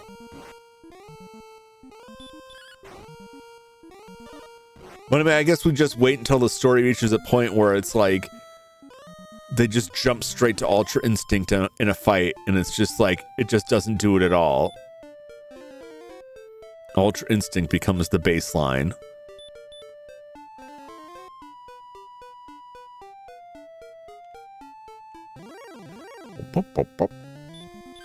The wolves, children of the night.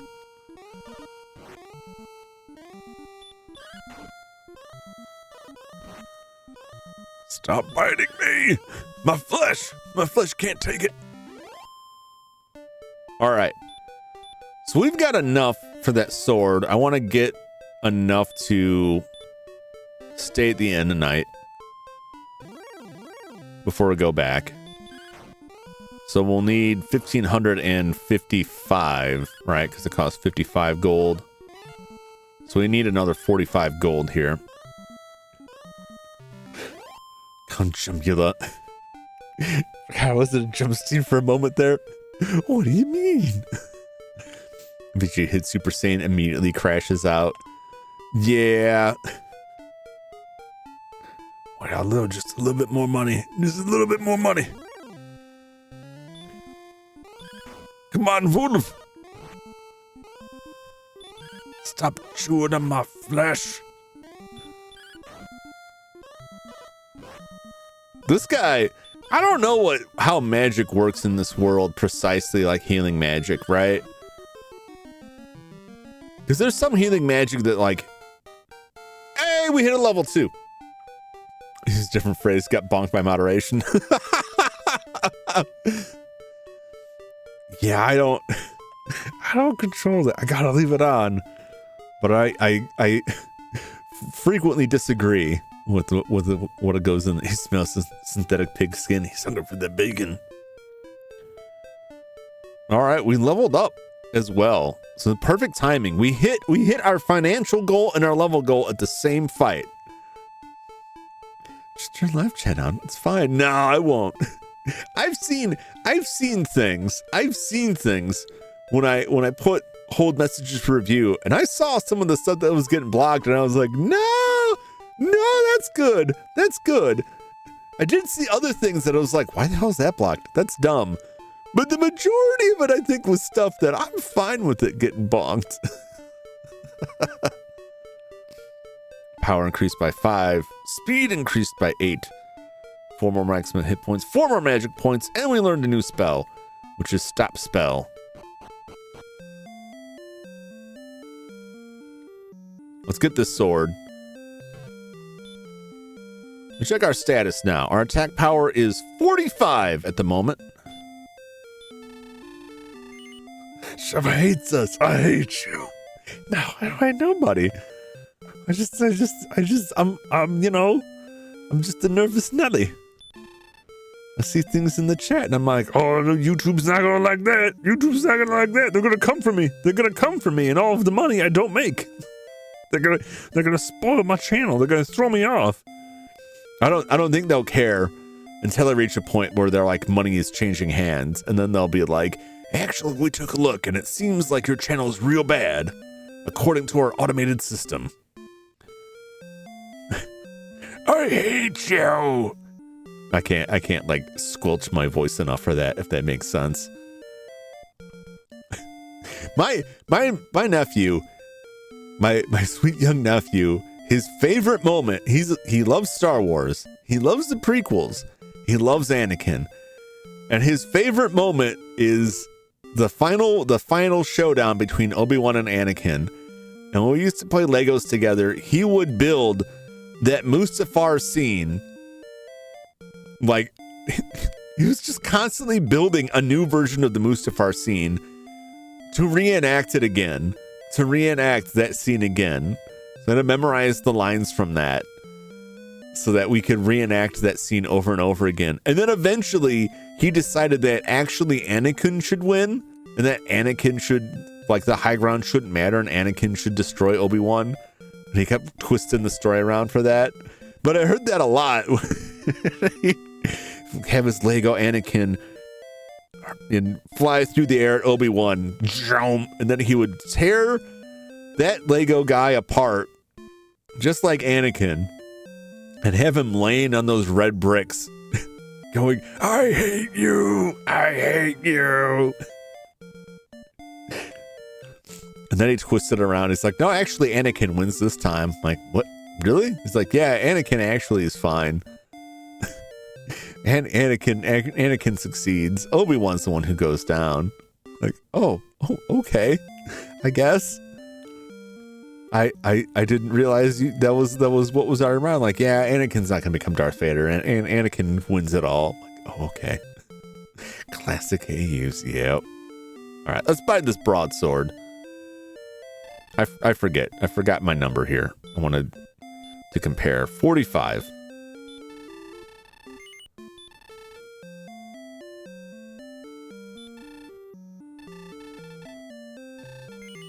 Oh, we didn't even have to worry about that extra bit of money because we got 90 gold back. So that's good. Okay. And that takes our power to 55. So it's an increase in 10. It's not bad. It's not bad. It's not like amazing. It's not mind-blowing. But that's pretty good. That's pretty good. Bulldoss makes us all forget things. So what I was saying about the healing is, you know, sometimes in fantasy where you have like healing magic where like it just closes the wound and it's as though nothing happened, right? But then other times it closes the wound, but you're left with all of these scars. And so like at this point, this guy would look like a jigsaw puzzle. He would look horrific. He would have these like scar like wolf claws and bite marks like all over his face and body. He would look awful. He would look absolutely awful. He would look like a two-colored Jackson Pollock painting, pink and red, right? He would look just absolutely horrific. Just one giant magic scab. Elder Scrolls heals the scars. Yeah, like a lot of times, I think most fantasy stuff, healing magic like doesn't leave scars and marks, or it can, unless the person casting the spell is sufficiently skilled at it. And that's something they'll do if someone's like trying to learn. Like they did that in Delicious in Dungeon, where they're like, you can use healing spells to reattach limbs, but like it's really itchy if you don't know how to do it well. And this other healer was better, but because you're an amateur, like it makes the healing areas like extremely itchy, and it's like not quite right, and there's a scar there. I probably prefer that over the battle scar stuff, but like, because the battle scar stuff is crazy to think about. What was that one character in what was that that show, something Kings with Bochi, the deaf little kid who could like strike people down with his rapier. He had like this special pinpoint attack with his rapier.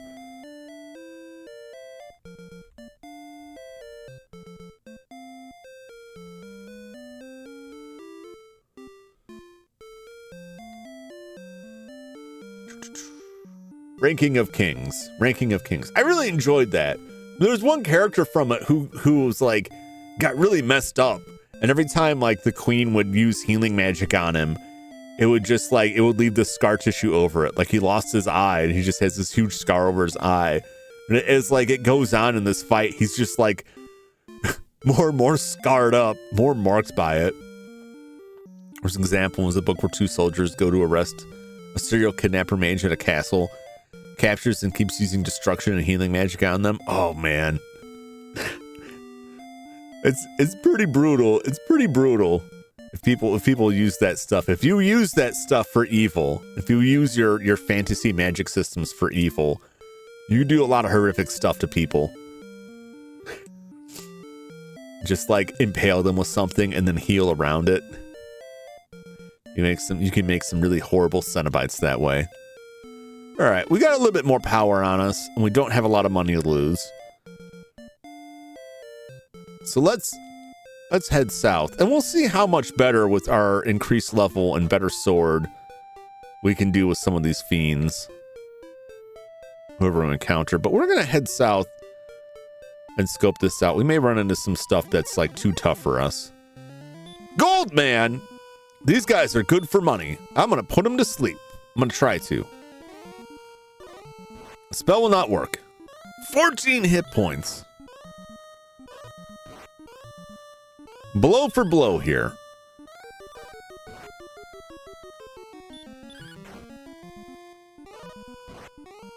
Oh my gosh. I'm gonna try it again. Oh, I'm dead. Oh my god, I lived. I can't believe I lived. With 2 hit points to spare. Yeah, so we're not quite ready yet.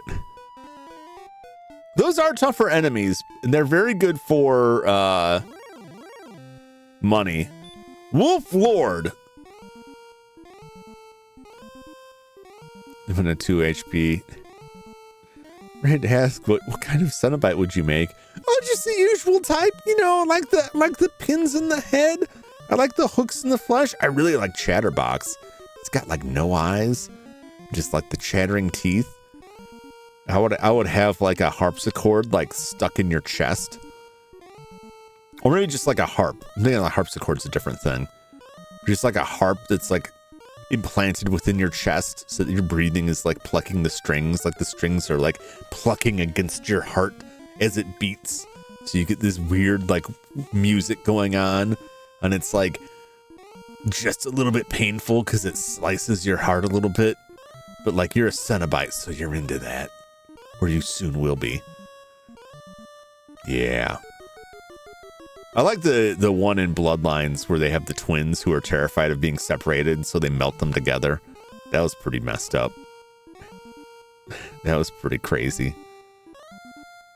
I don't think we can take this guy, but let's find out. I think we're getting well, the question was asked, you know.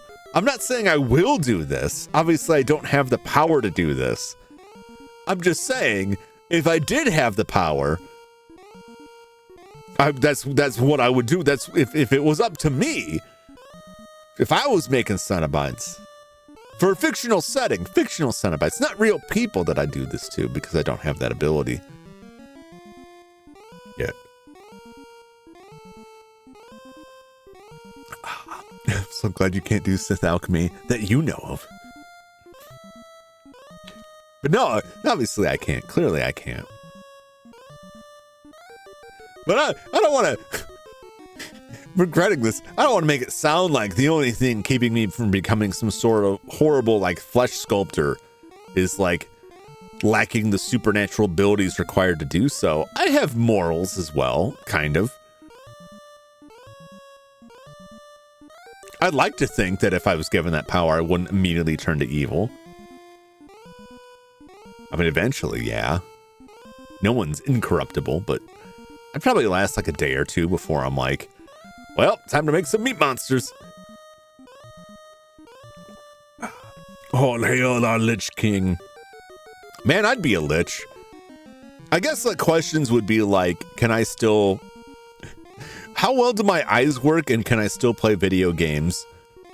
And if it's like, yeah, your eyes will be fine and you can still play video games, I'd be like, all right, sign me up. I'm gonna go find a dungeon. Spend about 50 to 100 years researching magical electricity.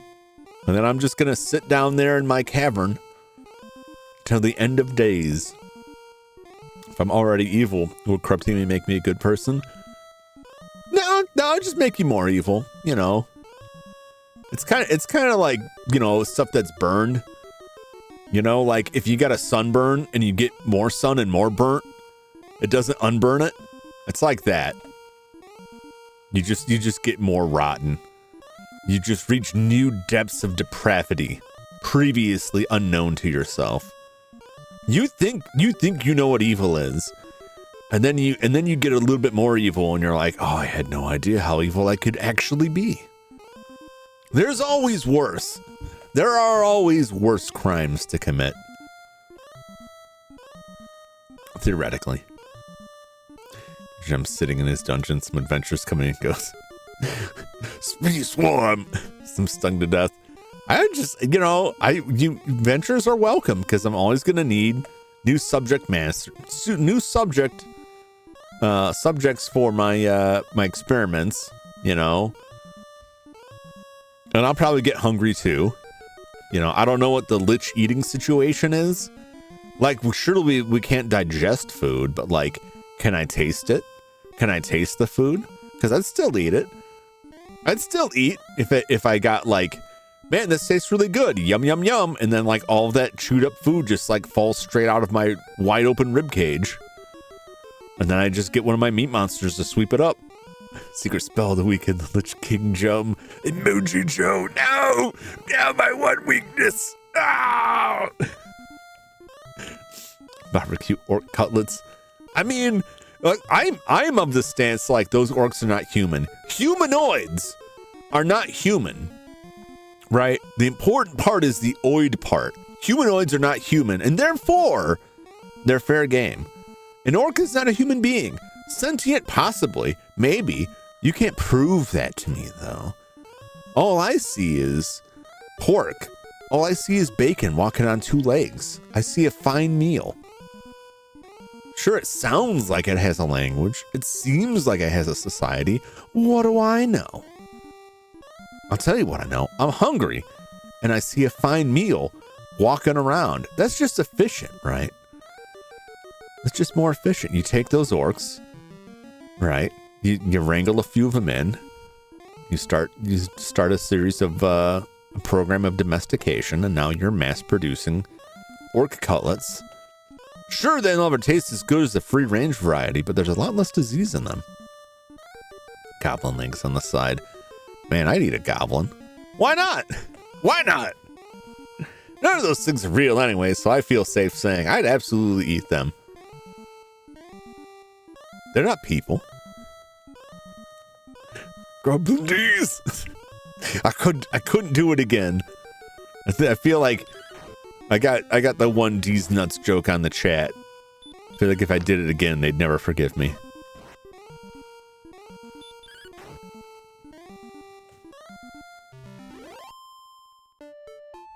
Well, that wasn't too bad. Wow, 69 gold, baby. Wanna play Baldur's Gate 3 with you? Ooh, I'd have to get Baldur's Gate 3. I haven't picked it up yet. Just because it looked really long, and I'm like, that's the kind of game that would eat my life. But I would like to check it out. I heard some interesting things you could do in that game. Funny number. Honestly, like, the wolf hurt us, right? The wolf lord hurt us, but it wasn't much worse than a regular wolf. Where is this cave? Am I even going in the right direction here? Okay, it's down there, right? That's number 10. Where's 10 on this? Southern Cave. Sorry for my belchiness. Oh no, I hit the button again. I'll just have to wait like 10 seconds, so it'll go away. I just want to see what you will bring. Oh, it'll be awful, probably. I don't know. You be a monk in that? You be a kung fu monk, the fantasy kung fu monk, because I really like the fantasy kung fu monks. Otherwise, wizard. Just blow people up with the spells is always fun. I don't see what's actually available in that game. All right. Gold man. If I can put him to sleep, I've got a chance. Otherwise, I got to run. The spell will not work. I'm leaving. I will return for you another day, gold man. They're very good for money, but they are tough. Monk was a class, yes.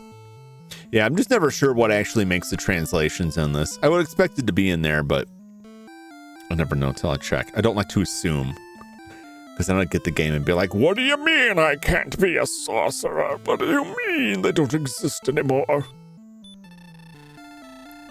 In thy task thou hast failed. Alas, I fear thou art not the one Erdrick predicted would save us. Go now!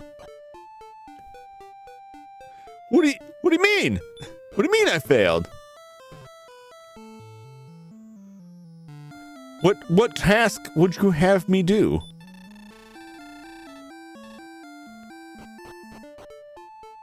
Okay.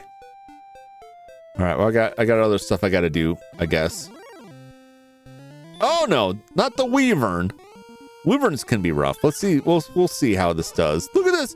Look at this happy face on this guy. Oh my God, he did 17 points of damage. Let's get out of here. Oh no. Oh no, I'm gonna die. Oh no, he stop spelled me. Okay. Well, why don't I just fight you, I guess? Oh!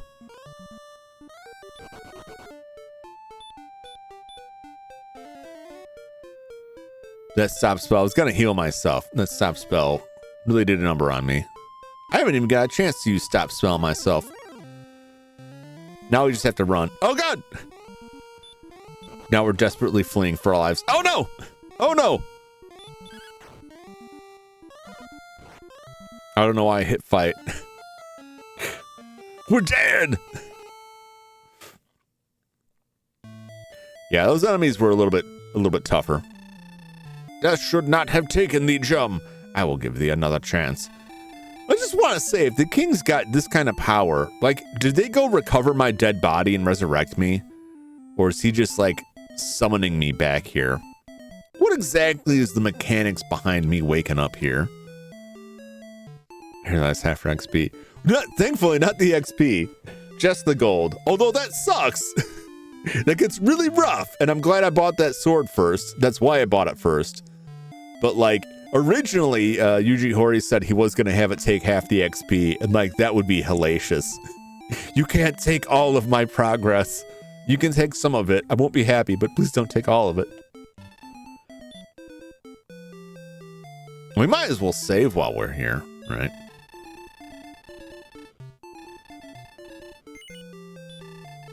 The deeds have been recorded on the Imperial Scrolls of Honor. Yes, I will continue. Okay.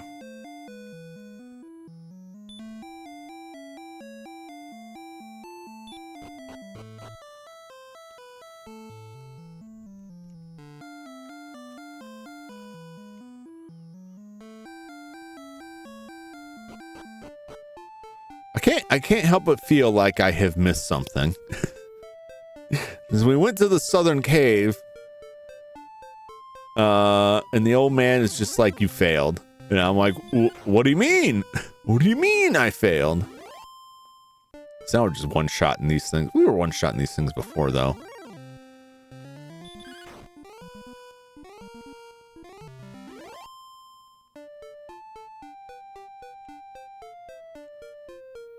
As long as we're out and about here.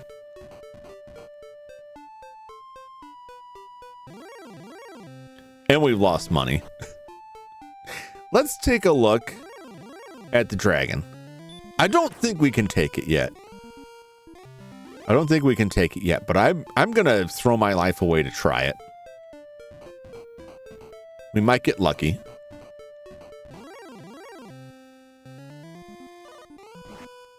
How dare you attack me for 2 points of damage?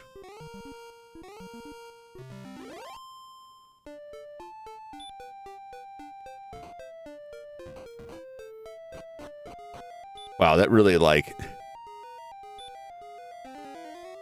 really put the hurt on me there. Although, yeah, it does take like quite a bit of damage getting through that swamp. All right.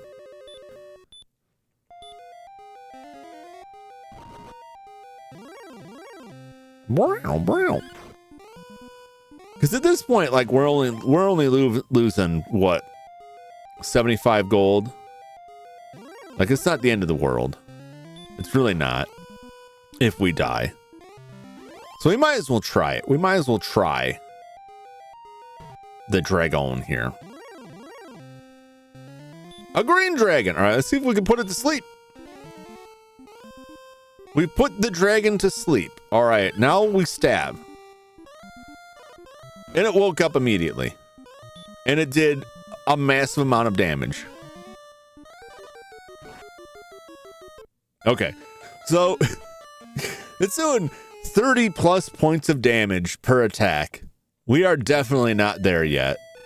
We need more hit points, better armor, probably the works.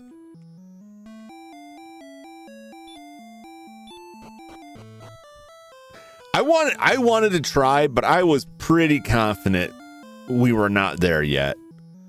But I wanted to try. So let's take a look at the map. Take a look at the back map here. I did not build a timer on this one, so I have to remember to get rid of it. I apologize in advance if I don't. Right, so we were in this area. I'm looking at the color, the purple. And like they're pretty tough. It's pretty tough there. Purple is Metal Scorpion, Skeleton, Warlock, Wolf. If we go down, it's down there. Werewolf, Shadow Knight. All right, is it that color? There's like that very small section there that is like extremely dangerous. Mage Wyvern, Star Wyvern. God, those are rough enemies. If we go down all the way down here or over in this section, that's in blue. Metal Scorpion, Wraith, Wolf Lord, Goldman. So we could stick over here. We could grind here for a while, try to get that other set of armor. That'll take twice as long. Probably a little less time, slightly less because we're a little bit stronger now. But it's going to take twice as many enemies as we just fought to get that sword. Just around that town there. We could head over this way because we've been told to go here. Right? We went down to this cave and he just told us to kick rocks. That we failed. So we still don't have what we need. We got to go here. So that's going to be all the way down. Those are fairly safe. What's the yellow area? Ghost Magician. What the hell does that say? Oh, Magic Drake. Magic Drake there. Orange, light orange, metal slime. Ooh, we got the metal slimes there. So we go down this area, we can go up to the metal slime. Wraith Knight, Shadow Knight. There's a lot of knights there. That's a tough area. Wyvern Goldman, Wolf Lord Wraith. I don't know that there's a town like right around there either. I think that our closest town would be up here. So that's going to be touchy. And then the red, Rogue Scorpion, Wraith Knight.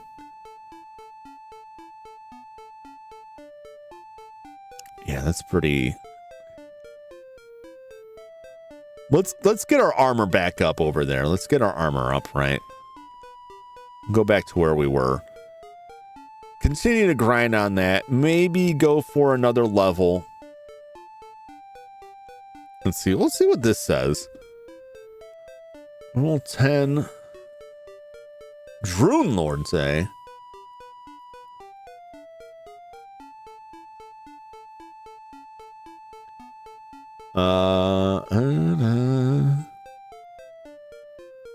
We got to Rimuldar, which is where we just were. We've already done the Grave of Garnham. So we're already past that. We're already ahead of the curve on this, according to this small guide here. Iron Shield. Where's the Iron Shield for sale at? I didn't see the Iron Shield there. Maybe I just wasn't paying attention. Best monster to fight at 10 is the Drune Lord. I think that Drune Lord is inside the grave in Garnham.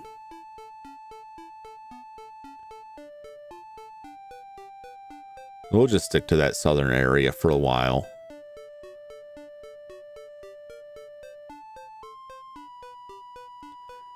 I don't know. I don't really know what the deal is there. I don't know what that old man wants from us. Can I use these items? This I did. Okay, just the position. Okay, so that one that's already on. Just checking these. Held the staff of rain tightly, but nothing happened. Held the stones of sunlight tightly, but nothing happened. Okay, well, we'll head back that way. We'll do some more battling, some more grinding around Rimuldar. See if we can't get up to the next set of armor and maybe another level or two. Oh! See, now these dudes just run away from us.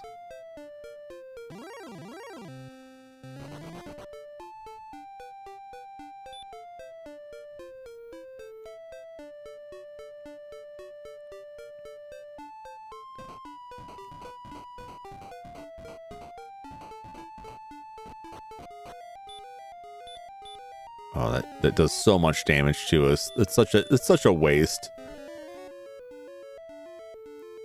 Okay.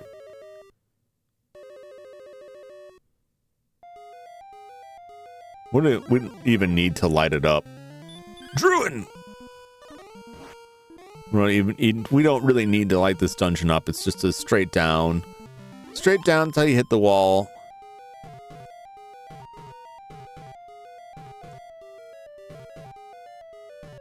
There we go. Straight down to hit the wall, then take a right, hit the wall, go down, go right, Go down, go left. And we're there.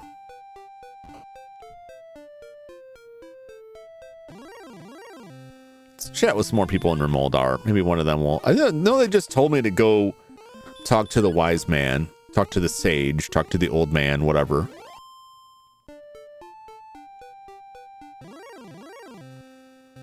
Scorpion.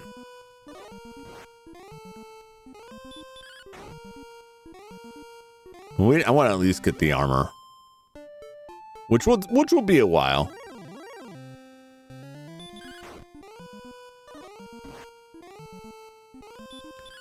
We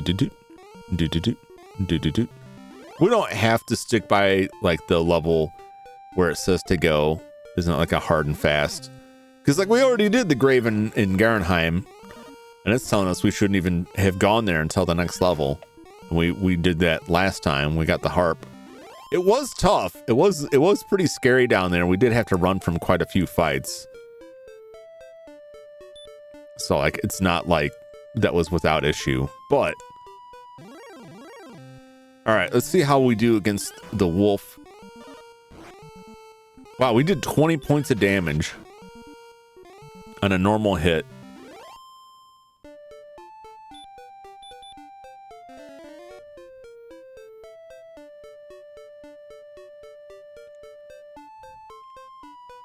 We're doing quite a bit better against that guy.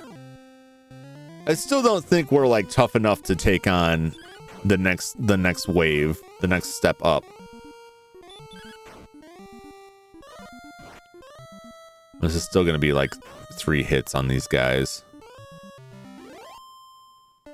We can clear them out a little bit faster if we get lucky. We're like right on the precipice of doing enough damage to kill the wolf in 2 shots, but we're not quite there yet. I think one more level and these guys will be over in 2 hits. More consistently anyway.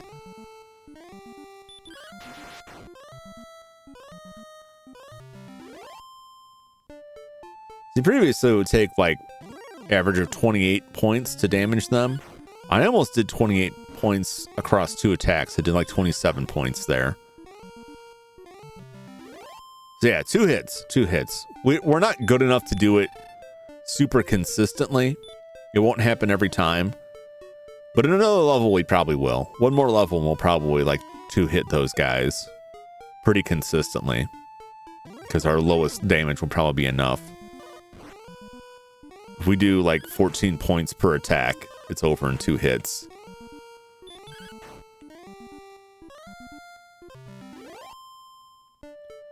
But we still have the issue that he does a lot of damage. So it'll drain us out over time. Nice hand. You guys don't like my hand? I thought people would like it. I know everybody likes seeing my hand. Really like seeing me point stuff out. It's a very popular feature of Jum Jumington streams when I pull the pointer out. Always gets rave reviews.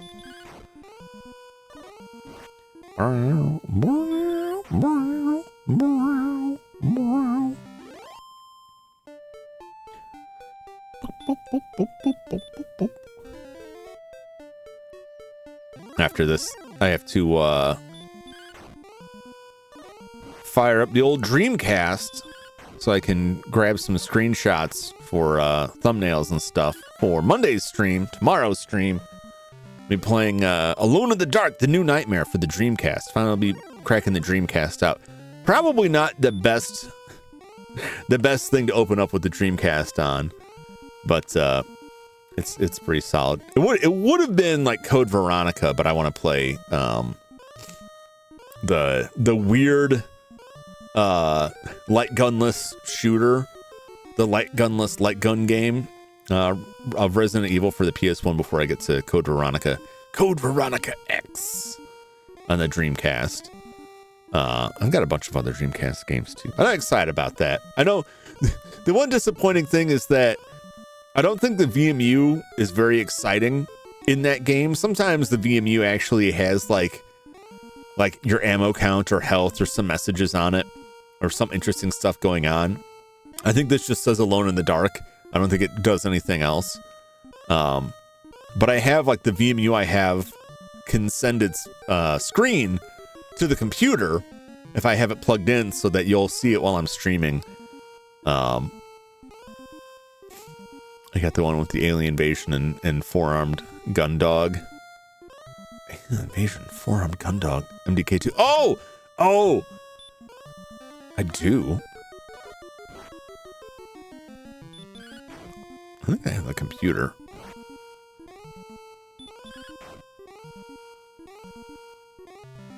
So I stop spelled that guy, and then he couldn't cast his goofy spells.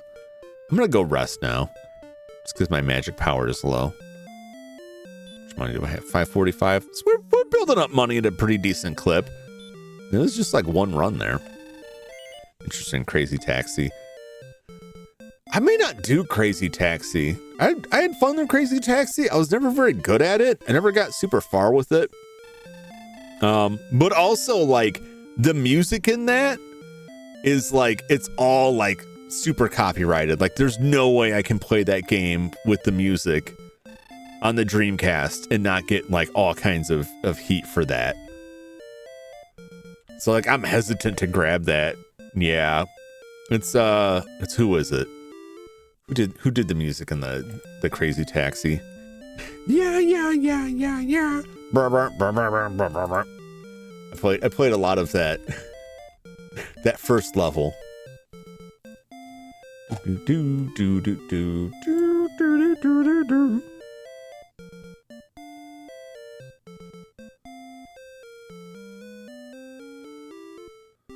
Just tell me where the music was. Offspring. I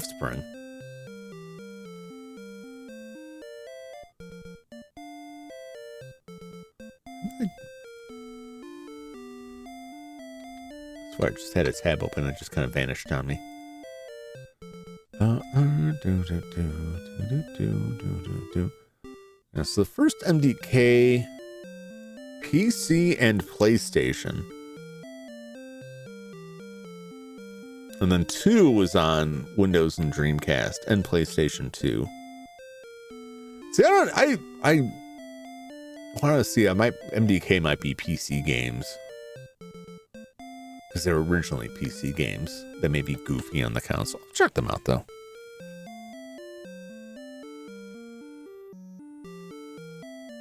Some like RPGs and stuff. Bangai-O is the one I'm pretty excited about because I enjoyed that a lot. That was one of my favorite Dreamcast games. Just the robot shooting a lot of missiles. And the design goal of it was to fit as many projectiles on screen at the same time. It was like the whole design goal. And so there are a lot of missiles on screen in that game.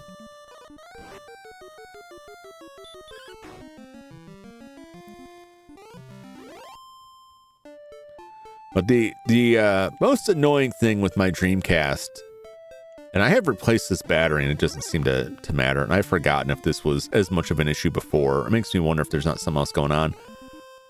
The Dreamcast has a rechargeable battery in it that keeps the clock, and that's pretty much it. Dreamcast doesn't have internal saves. It's not like the Saturn or the 3DO that if the internal battery dies, your saves are toast. It's just for like a clock and settings.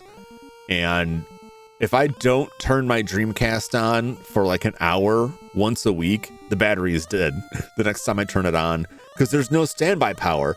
So like it's not charging the battery when it's turned off, even though it's plugged in. So I have to power it on like once a week or the battery dies, and then I have to reset the clock. And it's such a minor thing, but like every time I turn it on and it's like, please reset the clock. My God, damn it. The worst part is that it's like the year it's set on there is like 2000, 2001. And I'm like, all right, I gotta slide this thing up 24 years. It's awful. Oh, you tried to put me to sleep, but my stop spell stopped you. And it will keep on stopping it for a long time. Long enough for me to stab you to death. And that's how you kill one of those guys without taking any damage. Oh, you back for more? I can do this all day. Actually, I can't do it. Actually, I can do it quite a long time. It only costs me 2 magic points to block your hokey spells. Just keep trying it. Keep trying it, Wizrobe. You're dead.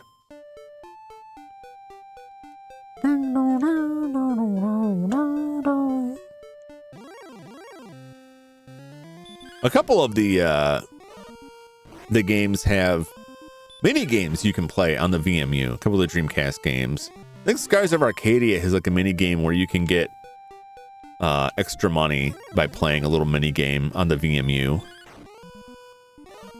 This will be fun to check that out. I had something that I've been meaning to watch, and I may see if I can do it in Discord, because I don't think I would stream it on YouTube. It's too weird. It's basically just a movie. I don't even think it's a game at all, from what I understand. It's a Birdcage of Horrors. It was recently translated. It was a Japanese only release, and I think it was downloads. It's like a Japanese horror movie broken up into sections.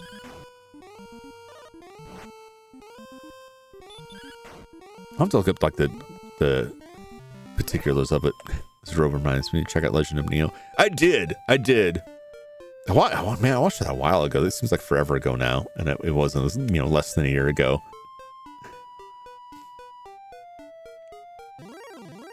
It's like Dragon Quest. You mean the VMU game? Kind of. It's probably about that level. They're fairly simplistic, like mini games. Sometimes they're just like they have no bearing on it, but some games have mini games. That particularly RPGs might have mini games where you can look for loot and stuff that goes back to your save file, which I always thought was a neat idea that wasn't used that often. Hello, Ninjago. Welcome back. Hey, Leather. What's going on? I'm here to cause chaos. No, please. No, this is still not Final Fantasy. It's still Dragon Warrior or Dragon Quest. Whichever you prefer. Dragon Warrior is just what it released in the US, but it is Dragon Quest in Japan.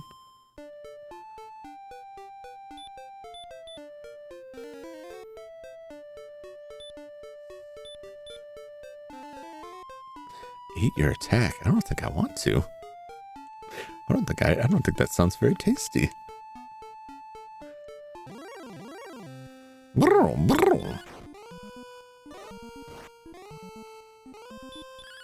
Skeleton. It's funny how the skeleton used to be like a concern. Like just a few levels ago, we were like, oh man, the skeleton's kind of tough. He gives out good XP, but he's kind of a little bit too tough. And now he's like the weakest enemy here.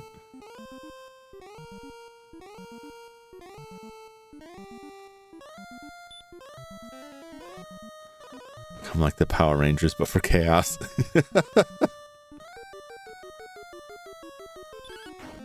I will destroy you. Do they have giant robots in Ninjago as well? Man, my stop spell didn't stop him from putting me to sleep. I'm disappointed. How did I fail?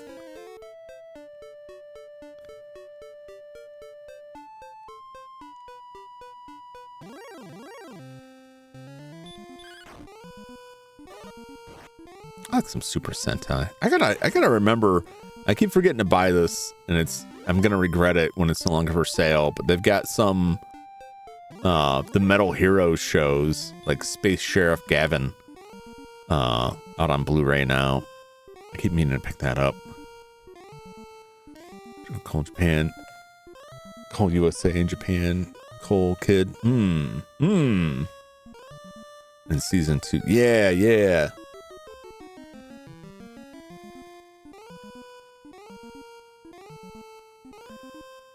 Still have yet to watch Power Rangers. Oh man, there's so much to enjoy there.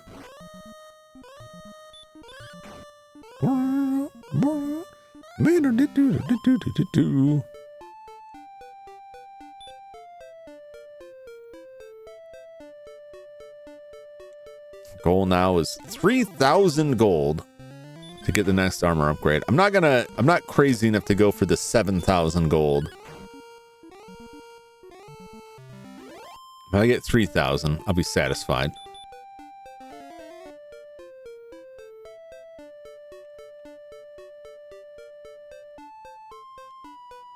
But thanks to our better improved sword and our one level up, we can fight for quite a bit longer now. Ninjago hyperfixation when I was 11. My nephew used to watch Ninjago a lot, and I would wander in when I was visiting, would be watching an episode, and I would always be very confused because he would watch the episode so quickly. He would chew through them so quickly that a couple of days would go by, and he'd be like a whole season later, and I'd be like, where are they? What the hell's going on here?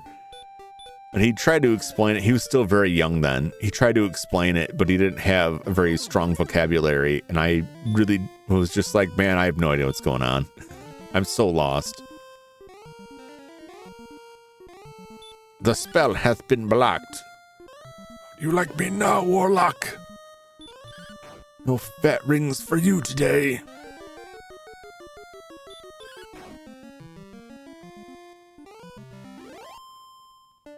Like how desperately they keep trying to cast their spells even though they're blocked. Cousins watched a lot of Ninjago. Gotta watch Ninjago again. Yeah, I was interested in it when I would see it, but I never had time to sit down and like commit to watching it. And my nephew would not wait for me.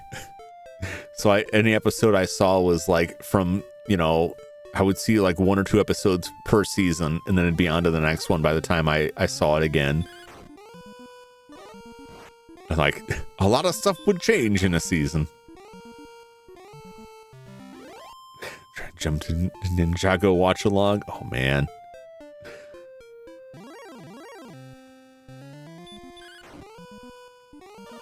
I'll be so lost. Cause I'll half remember stuff from like later in the season. I was amazed at how long Ninjago stuck around. I think they're still putting out Lego sets of that, right? Even though I think, if I remember right, the show's over now.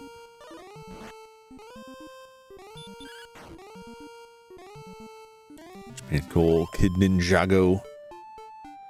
Yes, but no Japan Coal Kid. I don't quite follow. But I do remember Coal.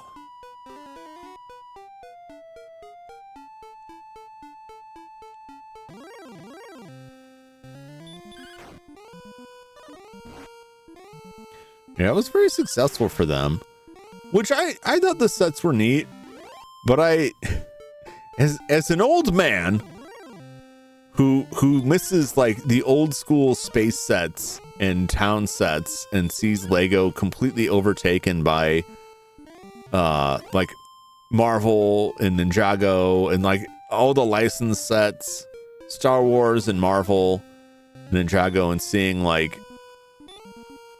yeah, we just don't really do the space stuff anymore. Not really, because the licensed stuff is where the money's at. And it just kind of bums me out. But I also know, like, I think they know what they're doing business-wise. I don't think the kids would be into it.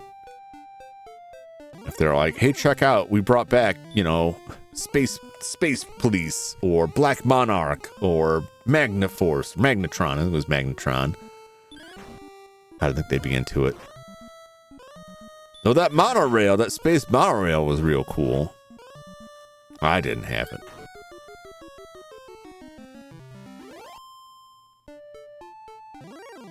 No! Oh, this will be tough. He could kill us. He could get close.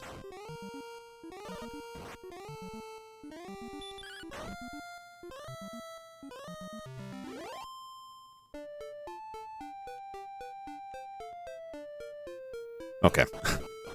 There's another one of those like, oh, one more fight could spell the end. Should have left one fight earlier. pilot episodes I haven't seen in Ninjago. Lost secret episodes. Stood online to buy one and then for at the mall. Oh, wow. Space Ghost, Ulysses 31. Ulysses 31 is like one of the coolest opening themes. And the concept is so crazy. It's the Odyssey, but in outer space. And the Cyclops is a robot. It's all the Greek mythology. It's the classic epic, but it's in space with aliens and robots. It's also especially missed. But that just means more extra content.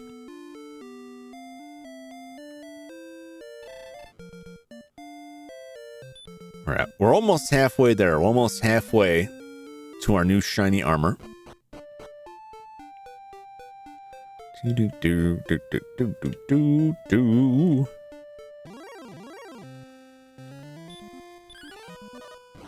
Oh no, he's dodging.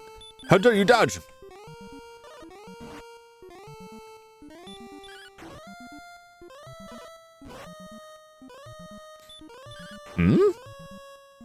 Don't spam. I don't think Leather was spamming. Yes, Ninjago, what's up?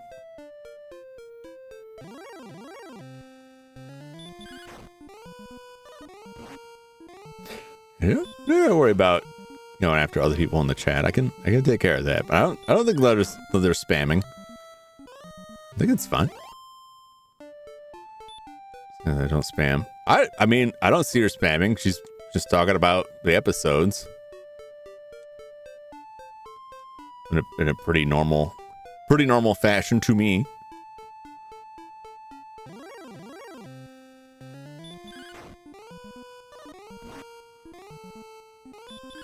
But you don't need to worry about that. If if the spam is a problem in chat, then I moderate the chat for that. So you just leave that to the moderation team, which is me.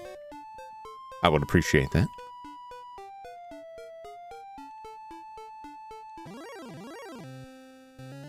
Warlock.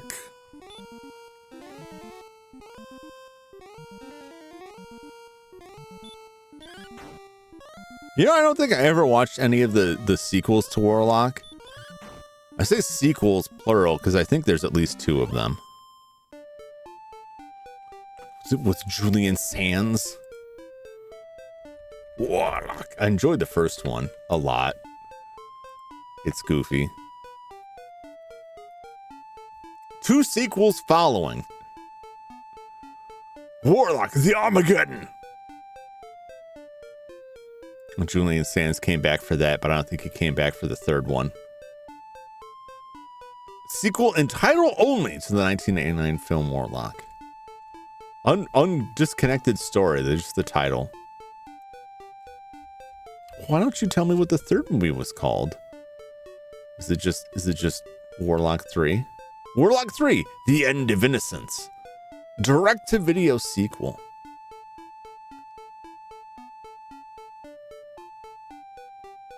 Our film was a totally different story from the original Warlock, commented director. It's as though the original film didn't happen.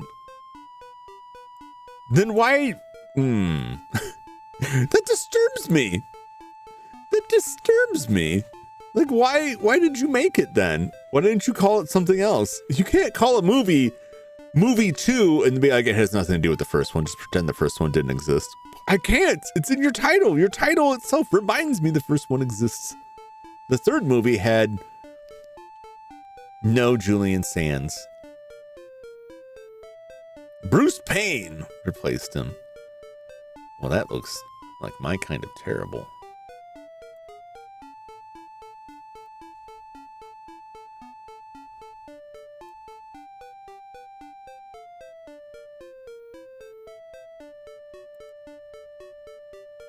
There we go. Is you really talking stream? Is me fine with the way I talk stream? Yeah, there are no problems with Leather. You're fine, Leather. Bruce Payne, what a lovely name. Yeah. I feel like I don't know why, but it reminds me of negative reviews for the movie Exit Wounds starring Steven Seagal. And the tagline of the movie was, "This is gonna hurt." And one of the reviews was, the tagline, "This is gonna hurt," was unfortunately too accurate. I couldn't get anyone to see that movie with me in the theater. I was so excited about it because I knew it would be awful, and nobody would come to see it with me. Even if I bought the tickets, they refused to waste their time on it. I was so saddened by that. Like at a certain point, people just stopped taking movie recommendations from me because they thought the movies I recommended were so terrible. I just think that they lacked appropriate taste in cinema, right? Barry Gordon's The Last Dragon, right? It was Barry Gordy. It's good. It's good stuff. Yes, there's a scene where they're glowing and fighting each other. There's a song about having the glow. Because you get powered up and you get the glow. It's because you reach the pinnacle of your training. There's a song about how he's the last dragon because he possesses the power of the glow. There's nothing wrong with that. And then he catches a bullet in his teeth and kicks people a bunch. It's a great movie. I highly recommend it. It's not The Last Dragon like the Bruce Lee, like Dragon, the Bruce Lee story. It's just The Last Dragon, or Barry Gordon's The Last Dragon. Or is it Barry Gordy? But the people I showed that to were so disparaging of the film, but they would reference it for years after the fact. When I'd try to recommend a good movie, and they're like, "I don't know, didn't you recommend that movie with the glow?" I'm like, "Yes, I did, because it's a good movie. And I can't believe you didn't enjoy it. And if you didn't enjoy it, that's your fault. That's not the movie's fault, and that's certainly not my fault. It's because you just don't have taste in fine cinema." And then they wouldn't watch anything I suggested ever again. It was so depressing. It's like, "Hey, you guys want to see this terrible Steven Seagal movie?" Sometimes, seeing, I didn't only recommend terrible movies. I recommended good movies too. I mean, here's a statement. I don't talk to any of these people anymore, so I feel free to just complain endlessly and say whatever I want. Wait, let's say that a better way. I'm not worried about them finding out this stuff, so I'm free to speak my mind. But please don't interpret that as now that they can't respond to my accusations, so I'm free to just say whatever I want. That's not what I'm getting at, although that is also true. I went with them to see a movie, I believe it was Virus, which is a pretty entertaining movie based on a comic book. It stars Jamie Lee Curtis. It has some weird biomechanical cyborg meat monsters in it. Very decent effects work. They had issues with the giant animatronic at the end was too heavy, and they brought in what's the name of the guy? Guy who let me bring this movie. 1999. There's a game for Virus too. I should play that sometime. It's supposed to be awful. Defending himself to show the loopholes. I'm just saying. That practical effects guy. It's I'll see if I can find the name. Well, it was practical effects. Well, so it's an interesting company because they did practical effects, and he famously went to see the production for Jurassic Park and saw the CG dinosaurs and was like, "My whole field is about to be out of work." And then he turned it around. It'd be better if I look for his most recent. He completely switched up his whole Jim Henson. No, not Jim Henson. Phil Tippett. So Phil Tippett, he's worked on Star Wars trilogy, Jurassic Park, RoboCop. He just released Mad God in 2021. God, that was years ago, which is very good stop motion movie. So he was primarily doing practical effects work. That stop motion animation technique called Go Motion animate the AT-AT, the AT-AT Imperial Walkers, and the alien Tauntauns, used for Dragon Slayer.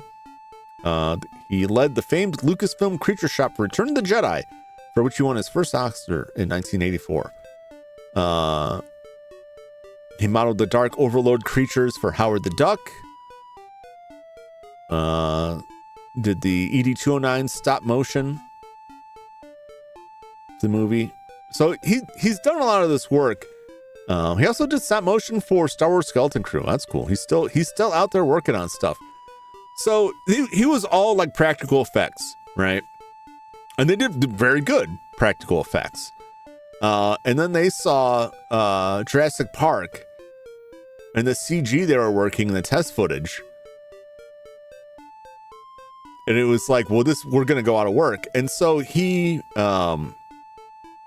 instead of just rolling over and being like, well, damn, I guess we're done for, he retooled everything to take all of their experience with traditional animation and stop motion animation and practical effects and apply that into CG, right?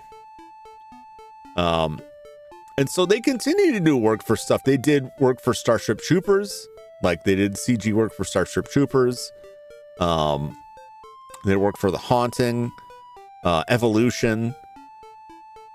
So they've worked on a lot of, like, Phil Tippett Studios has worked on a lot of stuff after that. And has like integrated in and does a very good job with the CG. But because they have a foundation of experience with practical effects and stop motion, they're very good at integrating things. They make things look real. They consider things that you might not consider if you haven't worked with actual puppetry and things like that. In the movie Virus, I'm getting way off topic from what I was talking about originally. In the movie Virus, they had trouble with the animatronic final monsters, this big metal monstrosity. And they had a real model of it, life-size model, but it was too heavy.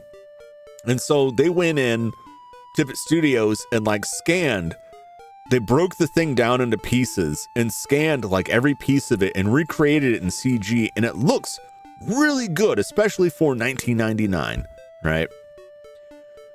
So where I'm going at with this story is when we saw the movie, there was a trailer for Carrie 2, The Rage, the years later sequel to the movie Carrie, which I believe was like a 1978, 1979, something like that. It was in the 70s. Brian De Palma film based on the Stephen King story, right? And these people who had been so judgmental of all the movies I recommended and just dunked on stuff that like, oh, we're not going to listen to what you say. You recommended that movie with the glow, right? They start laughing. And one of them's like, you know, it'd be good if you made Carrie 1 first. I was absolutely disgusted. Just absolutely disgusted by the sheer ignorance of their statement. Because the all four of them, legitimately thought, because they had never seen it or heard of it, that there just was no Carrie 1. That they just messed up. They just goofed up, right? And jumped straight to 2. Never made a first one. And I'm thinking, you could just assume that you don't have the knowledge. You are not familiar with the first movie, but that it exists. Like, you don't have to know it exists to be faced with movie number 2. And just to work it out in your little pea brain that, oh yeah, I guess there was the first one I'll have to go watch now. Let's learn stop motion. It's only one movie they didn't like. Well, yeah, there were other movies they didn't like, but that was the main one. They liked other movies. They just kept referring to that one. I think they just didn't want to concede that I had good taste in movies. They were also mad at me because, and I didn't do this on purpose, They're also mad at me because I could figure out like the surprise ending for most movies pretty early on. If you told me it was a surprise ending, my brain would start working on that puzzle the second the movie started, and I would usually figure it out. And this angered them. One time they came over with Saw. They did this fairly often too, where they would watch a movie and then be like, hey, you want to watch this movie? And then come over with the movie they had already watched. And they'd be like, I bet you'll never guess. You'll never guess who the killer is. You'll never guess what the twist is. They'd always give me that, which is a mistake. Gotta be cocky to think they messed up like that. Yeah.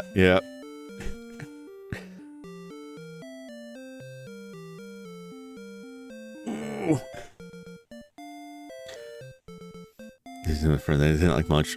It's worth a shot to watch movies 50-50 if it's good or bad to you. Yeah, I mean, to me, like, it's not about how great the movie is. Like, bad movies can be fun too.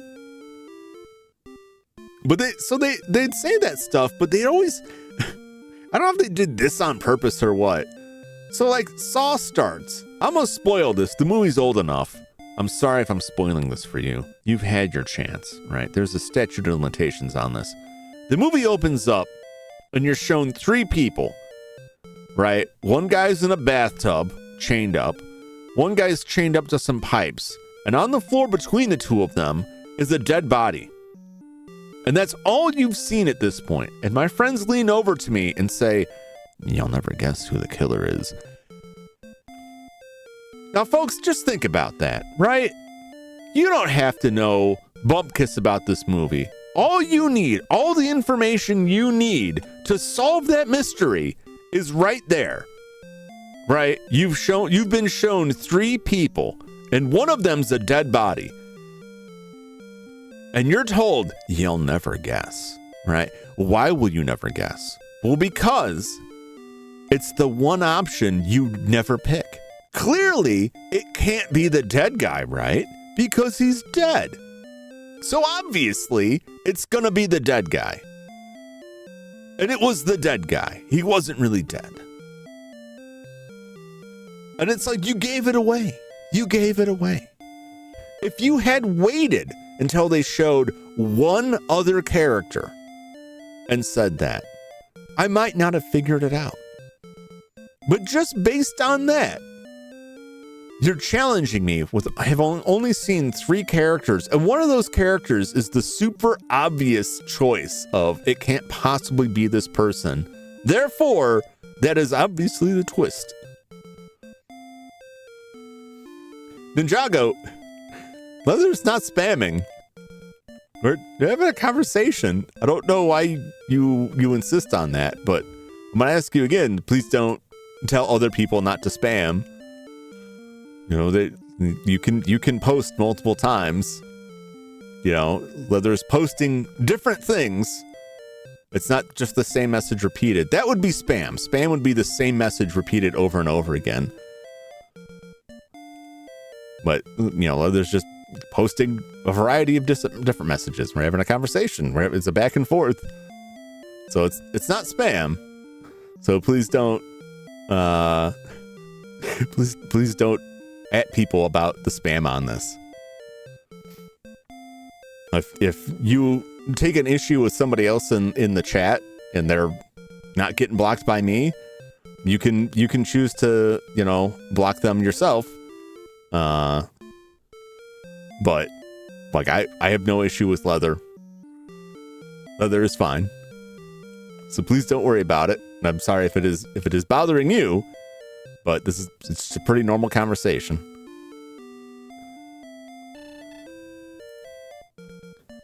Yeah, process of elimination is easy. That's the thing. You give a lot away by how you ask those questions. But they'd get so mad. They'd throw that at me and they'd be so mad. What she says, I should tell you after the movie's over that there's a twist ending. Yeah.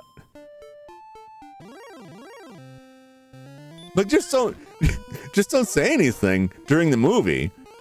If you're gonna get upset if I sort it out, We watched another movie, and I won't give this one away because I thought is pretty good, although it's about as old. And like my friend texted me when we were like halfway through the movie, rather than like say anything in the room full of people, he texted me. He's like, so what do you think the twist is? And I'm just like, immediately like, well, it's this. It's got to be this. This is the most obvious twist.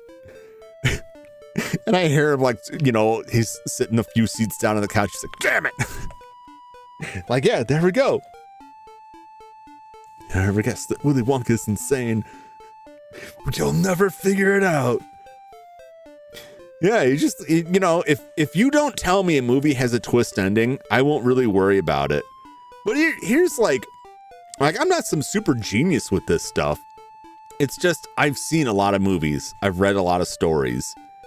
And things tend to follow like a pattern. If you go off pattern too much, right?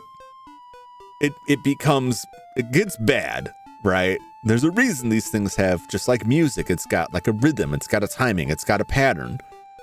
And if you break it too much, you can bend it a little bit. You can go off of it. You can shift things around. But if you go too far, it just becomes noise and it's no longer enjoyable.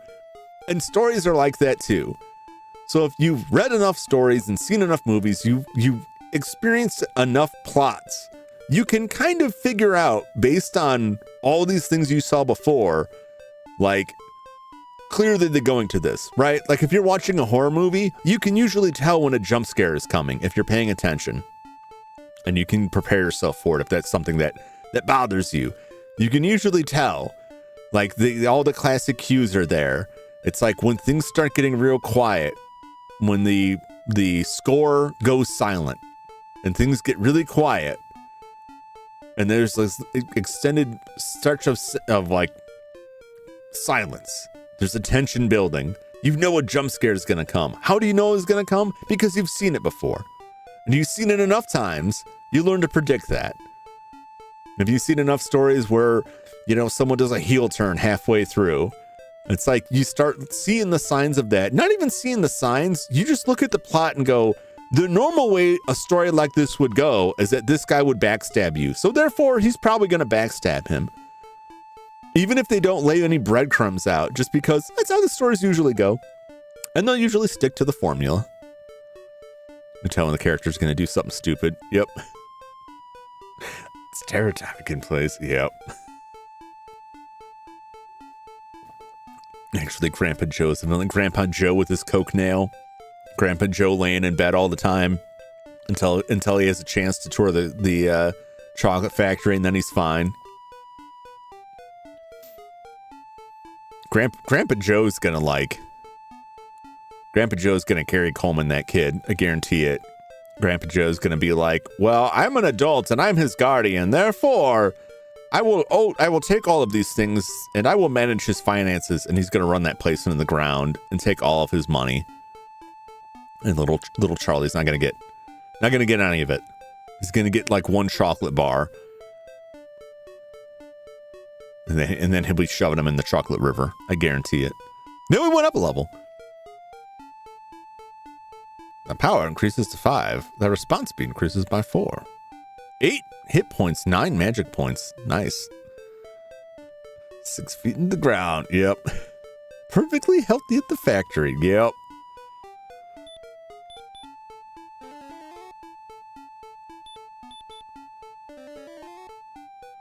But yeah, that's how you can sort that stuff out, which honestly sucks, and I don't really recommend unless you do it like as a party trick, just because like it kind of makes it hard to enjoy stuff if you're constantly like sussing out in the background, like how's this story gonna go out? It becomes like a reflex, and then you end up spoiling the story for yourself because you're just like, I already know where this is gonna go, and it makes it hard to watch more new stuff.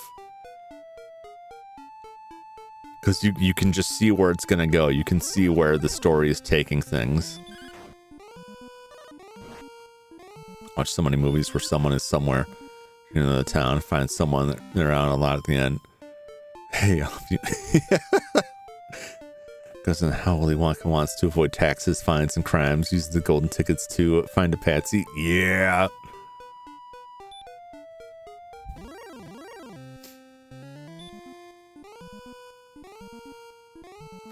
That sounds like the majority of like Hallmark Christmas movies are all like rich business person's got to go to small town, and then they spend all their time in small town with local, chocolate shop owner, pastry shop runner, orphanage runner, and they're like, I don't know how you can take it in this small town, and then gradually they're like, you know what? Actually, it's great here.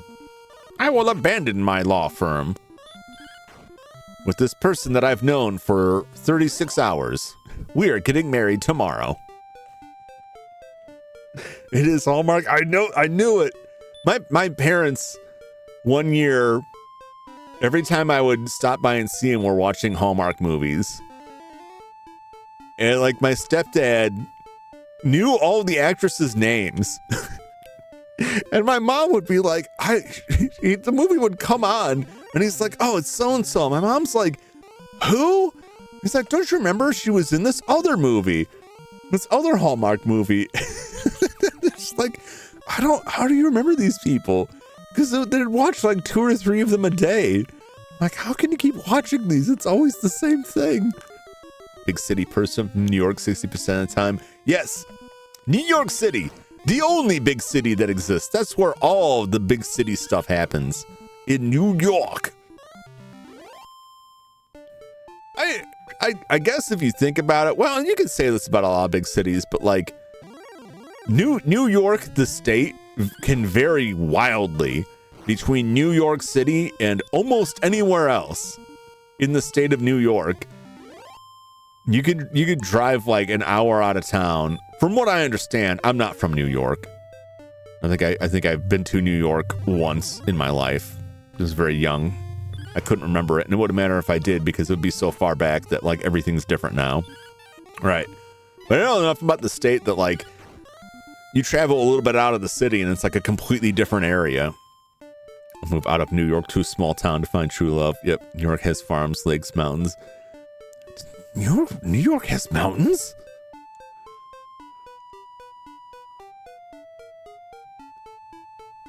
Maybe Michigan Reports from Hell should have been set in New York if New York has mountains.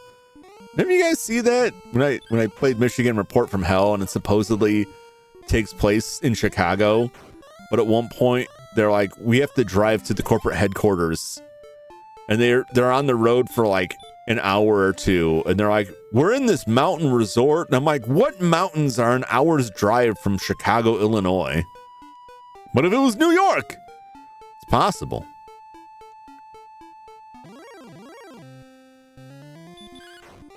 So yeah, it is always like New York, and then they drive out to like a small town, and they gotta like help this person win a banking contest. Or maybe they have like kids. They're like, I don't like kids, but then they get really attached to the kid. And then they have like a moment where it's like, you have to choose between big city business success or small town love affair. And they're like, I don't know, big city business success has been very important to me. I should probably go do my job. But then my romance with this person I've known for a day or two will be over.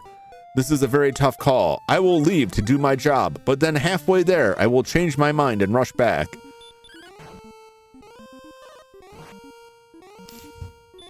Adirondack is the name of the one my aunt went camping near. Oh no, I'm dying! Die, wolf! Thank God. Boy, like, I'm not paying enough attention to my health here. I'm gonna use all of my power to heal up, because I'm... Okay. I have this perpetual fear of just getting jumped right in the outskirts of town. You're trying to slay it! I just missed like one attack miss, and that was too much. Oh, yeah, the Adirondacks. Yeah. I know the geographies. I don't know the geographies. Terrible geography. Warlock! I will silence you, Warlock. Flail your flimsy, limp hands all you wish. Your fingers were made for spell work, not for beatings. It's like getting slapped with raw bacon. It's not pleasant, but it sure ain't gonna kill me.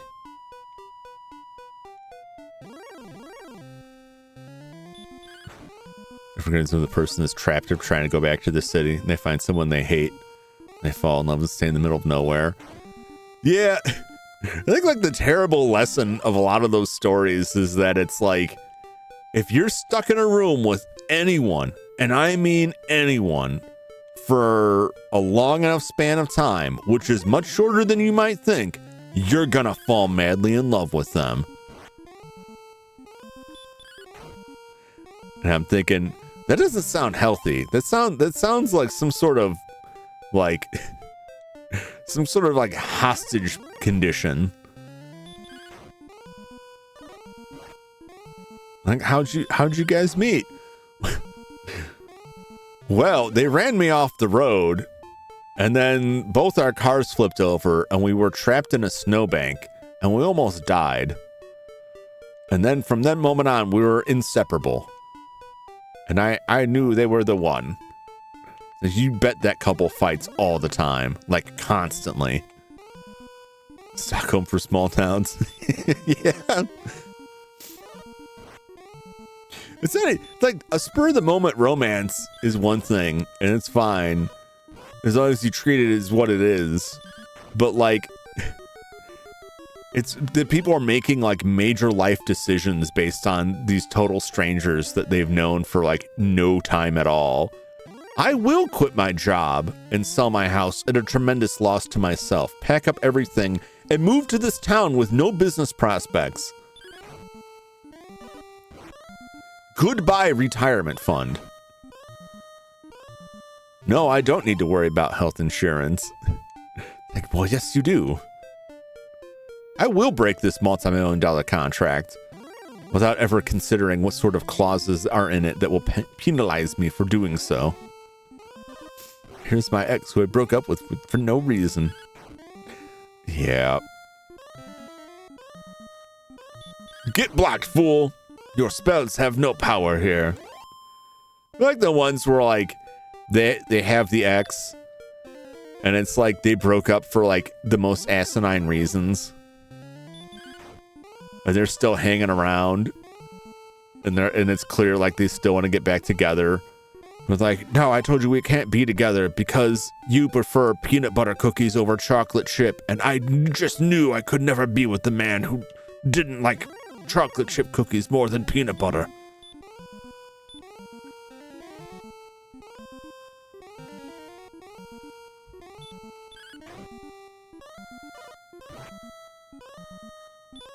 And then they find out the tragic truth. I never felt like I could open up to you and tell you the truth. When I was a child, I was bit by a chocolate chip cookie, and I've been traumatized ever since then. And that's why I can't eat chocolate, but with your help, I can get over my fear of being attacked by chocolate.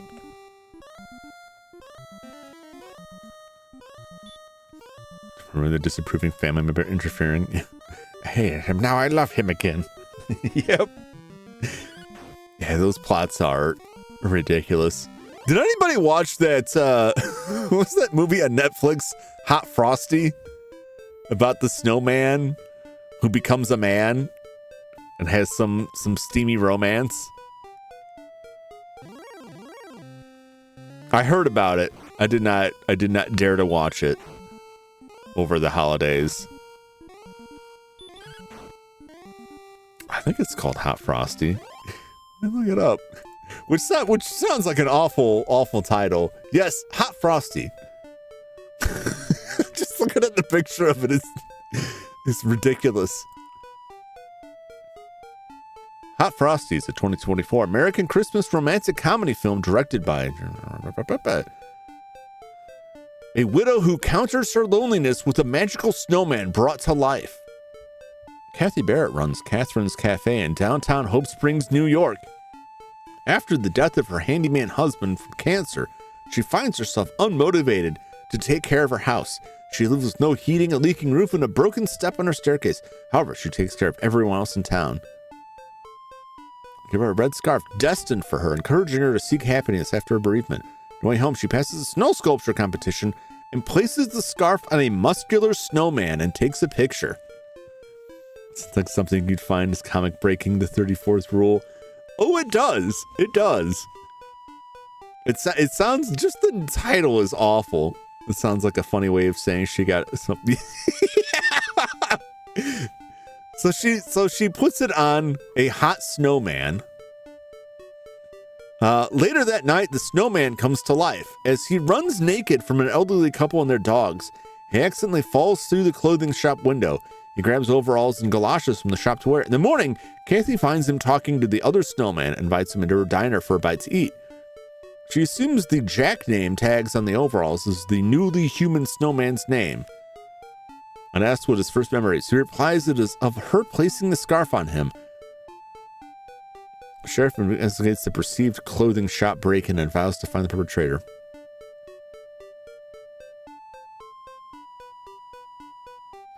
She is uncomfortable with Jack's constant hugs and expressions of love for her.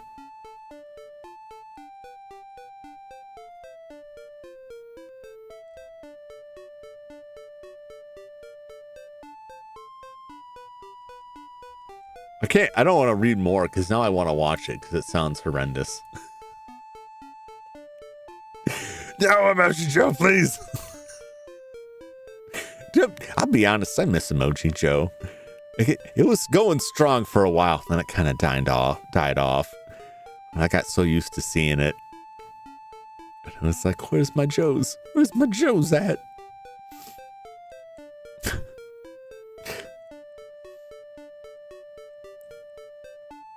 Life size. Oh no. What's life size? It can only be. I mean, we also had like in the 80s we had mannequin, right? Where like a mannequin comes to life and the dude falls in love with a mannequin. I mean, there's some other story behind why this person is a mannequin, but like it's equally. There was a movie where a guy falls in love with an angel, and I'm just like, isn't there like a whole section in the Bible about that results in the destruction of one or two towns and someone turning into a pillar of salt? But no, I guess this is fine. Hello, Ninjago. Life size. Romantic spell bring back her deceased mother. Instead, accidentally brings to life her fashion doll. Jeez.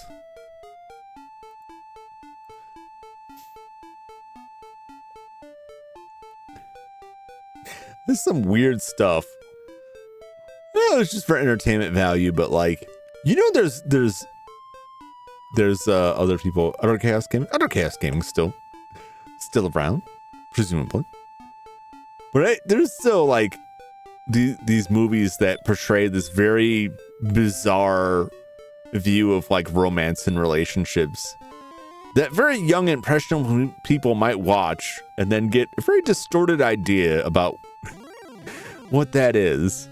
And then they'll rush out and like date someone for a week and be like, this is it. You don't understand. I'm in love with my snowman. Life-size spell on a Barbie doll.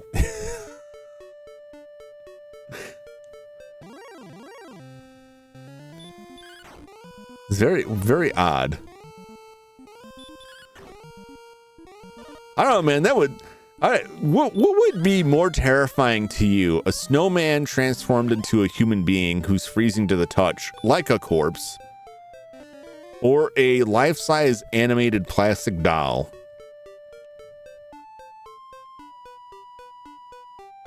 I think the doll would be, because I'm pretty sure, like, you know, even though the snowman guy is cold to the touch, he's still like obviously flesh with all the weaknesses of flesh.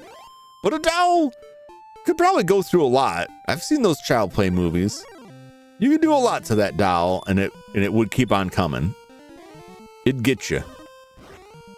Frost movies just to hear me out at this point. Yeah.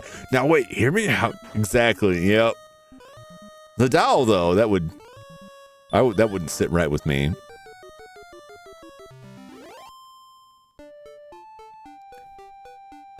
That I would not be keen with. Whoa!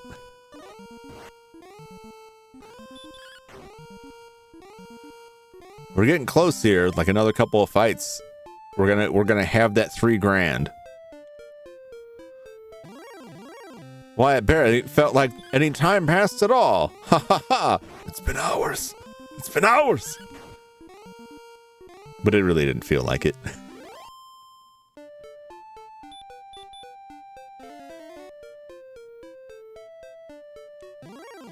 Wow, wow. Hopefully.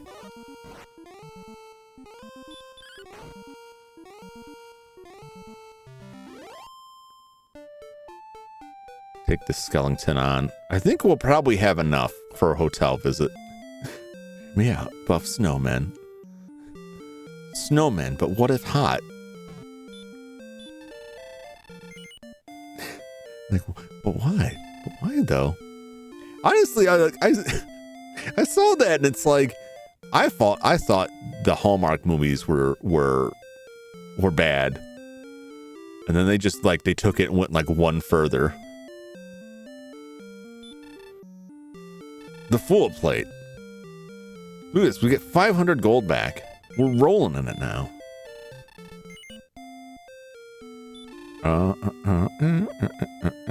Yeah, they don't have any shield or anything. I wonder where that iron shield's coming from that they're telling me to go buy.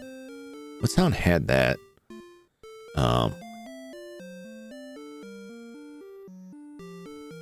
We got our armor.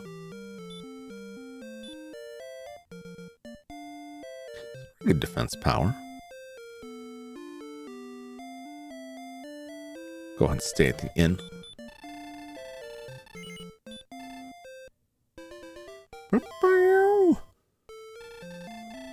So getting quoted out of context. Yep.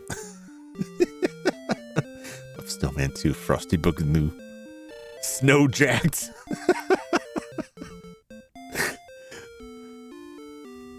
Is that like Speed, but with a snowman?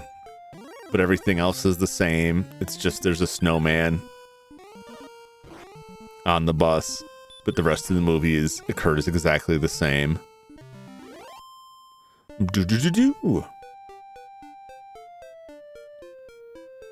Alright, we're level 11 now. I'm curious where that iron shield can be had from.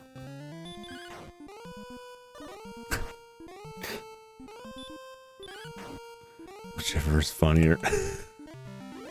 we just need, you know, the formula, like, it practically writes itself. You can just take any existing plot and just take the main character and replace them with the snowman, but keep everything else the same.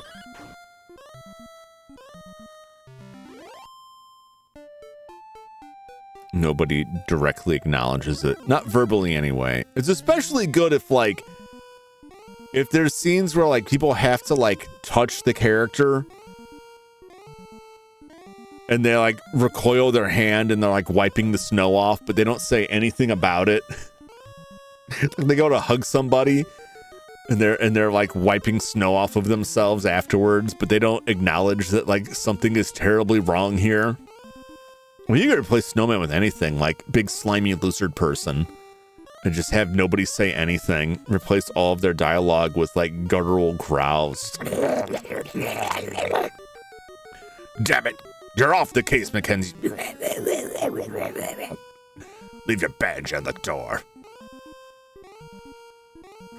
I think the point of talking about predicting movies to a movie of a romance with a snowman. Because we were talking about Hallmark movies and it reminded me of that.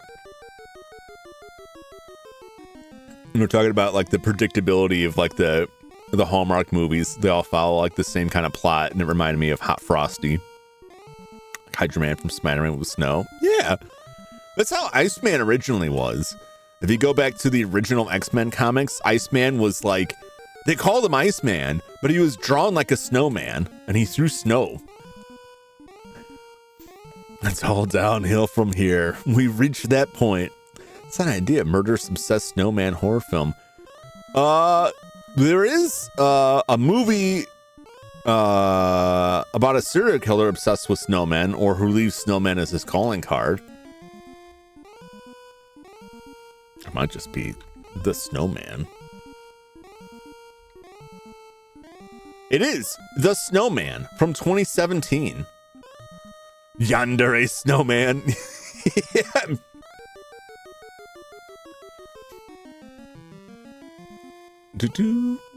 J.K. Simmons is in this movie. Great. And Michael Fassbender. It sounds like a great cast. Val Kilmer. Val Kilmer. It's so sad what happened to Val Kilmer, like his throat and everything. I don't know about like his personal life and stuff. I remember there's some weirdness there, but I like Val Kilmer. I like his acting. I was Inspector Harry Hole. Are you kidding me? His name is Harry Hole. Who does that? Harry Hole, as he tracks a serial killer who builds snowmen at his crime scenes. Yeah, spelled like that too. It boggles the mind. It boggles the mind. Someone knew what they were doing. I hope someone knew what they were doing, because it really like, it's really upsetting to me if someone wrote that and had to be told later why that was a bad name, and they're just like, I never considered it. My stars. Look, at least if someone's like, tee-hee, this name is great. You know what I mean? Like, it's way worse if someone like doesn't get it. You have to explain it, and they're still like, it's a perfectly normal name. Why are you tittering about? What's wrong with the name Harry Hole? I had something in AO3.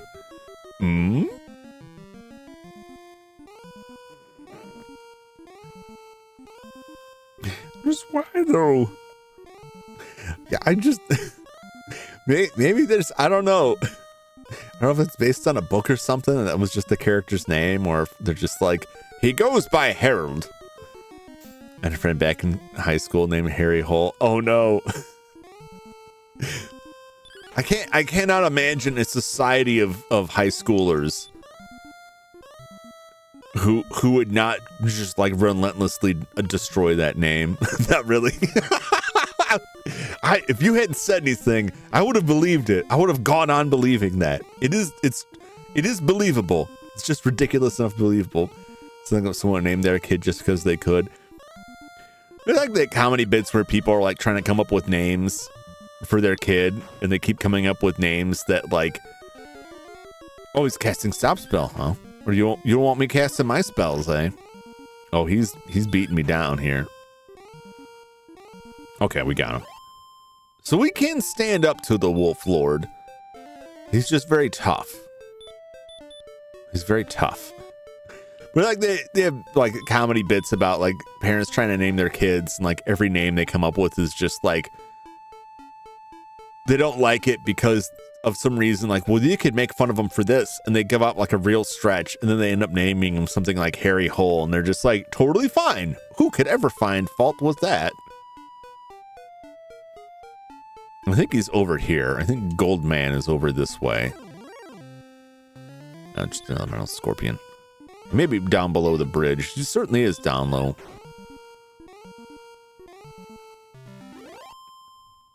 I want to test my metal against the Goldman. Not the Wolf Lord. Don't dodge me, Wolf Lord. Don't you dare. 6 points? 6 points is not bad. 11 points is worse. But it's still not terrible. 60 gold. We're moving up. We're moving up in the world. Now, if only I want the gold man. Always damaging us. article where someone named their kid ABCD. They were upset that airport staff was making fun of it. People have, I think, I don't know where, is it either like the UK or Australia where they have laws about naming. Like they can come in and tell you no, like this name is bad. This name is bad and wrong. It's badong. You cannot name your child this. And while I worry that could be used to be like, you need to give this child an American name. You know what I'm saying? Like some kind of like super racist kind of nonsense. But if it stops like Absidy, yeah, see that you can't. Oh, that stuff. I don't know. I try not to judge. I try not to be like, no, you can't do that. But I feel like if you, this is Gold Man, if you name your kids something like that, that's like, no one will ever pronounce this the way you want them to, because that's just not how it works. Like, that's just awful. That's awful. There's a kid who had a name that threw me off. Like, there were double E at my school. I remember looking at the successful students list again. At least they're successful. But yeah, like if you know, it's, what is it on I think Reddit had a subreddit for it, tragedy, but it's spelled all weird for names that are like it's pronounced this. And like, no, it's not. No, man, that is not how you pronounce that word. You can't just decide that. You're just making up weird ass stuff. It's like there's a lot of perfectly good names out there. Like you can come up with new names. At least come up with a good one. But if it's like a spell will not work. All right, well then I will attack you, Goldman. Can I tackle the Goldman? Can I take him now with my enhanced level armor and weapon? We took him down. 156 gold off the Gold Man. That was a bit of a struggle. I will admit, it's a bit of a struggle. But we're making bank off the Gold Man. I just don't think we got what it takes to really dig into that guy. That's good money, though. We'll remember it for the future. 156 gold for a fight is really solid. XP was okay.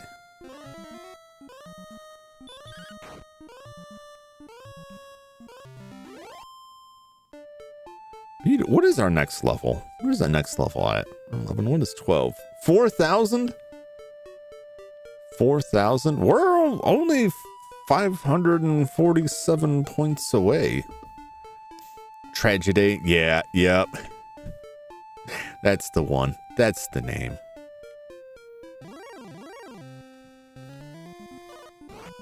Oh, no skeleton. All right, let's go back to town.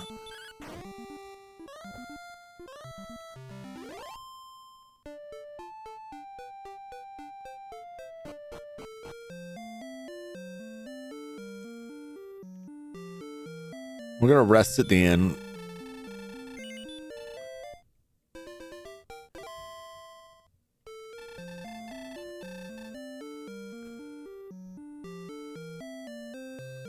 I'm going to talk to people here and see if anyone's got any kind of new good info for us. There's a magic place. Hesta found a magic temple? Yes. In this temple, do the sun and rain meet?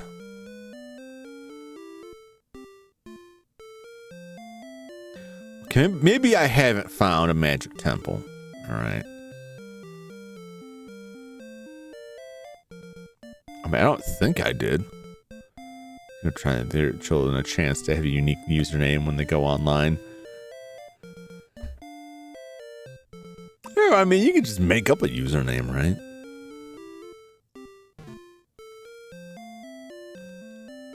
I mean, at this point, because of bot accounts, like any name you want, you know, everything is going to be like Joseph Fancy Spelling Smythe 872. A friend, his name was Friendly Manson.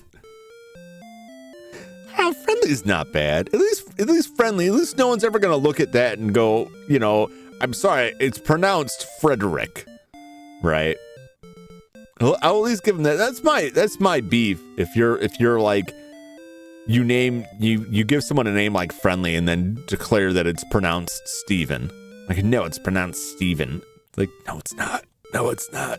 Which, I want to be clear, is not like a word that is not like a native English word that then has to, like, you have to explain its pronunciation. That's different. That's different. Okay, Jum. A lot of people call me Jum. And I've given up. I've given up on the correction because I'm fine with Jum. I'm totally fine with it. It would be Jum if there was an E on the end of it following English structure, which English is pretty busted anyway. I'm altering a bit, but essentially it's like that. He hated his name. Yeah, it wouldn't surprise me.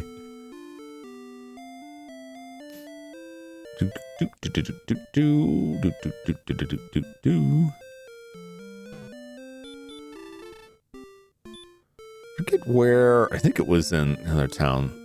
We asked if we had the flute, and we were told to go way out east or way out west. So we can start heading back there. I could use the wings,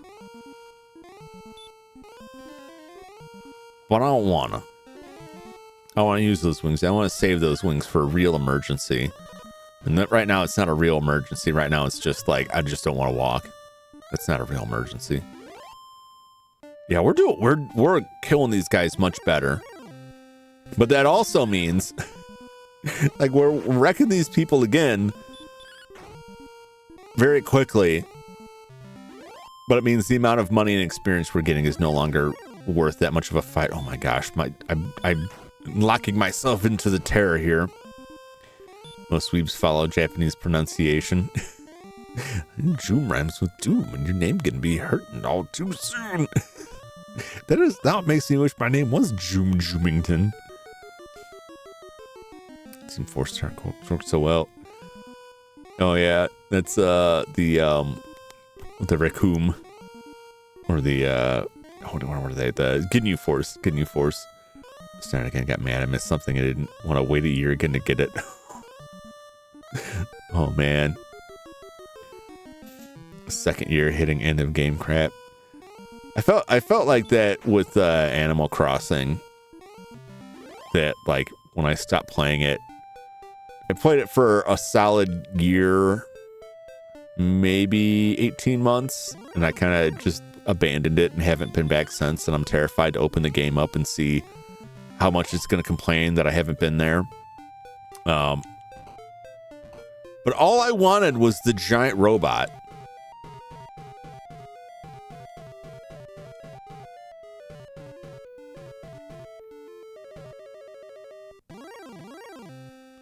And like the giant robot statue and like the stuff I needed to build the giant robot statue, I just never got. And after like a year, I was like, I still haven't found these patterns to construct the things I need, the composite parts to make this giant robot. Placed in front of my house for giant robot and Godzilla be squaring off. And I got the Godzilla, which just made it worse. Because then it was like, I've got Godzilla now. I need that robot.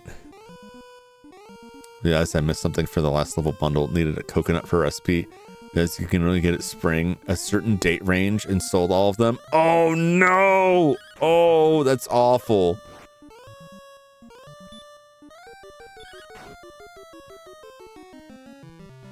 That's one of my like worst fears with games anymore, given like my relatively limited time to go through games, is like missing something. And like, well, I guess that's just it.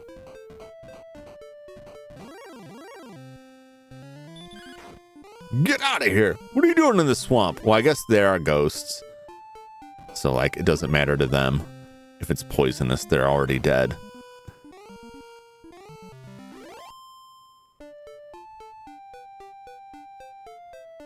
Do do do do do do.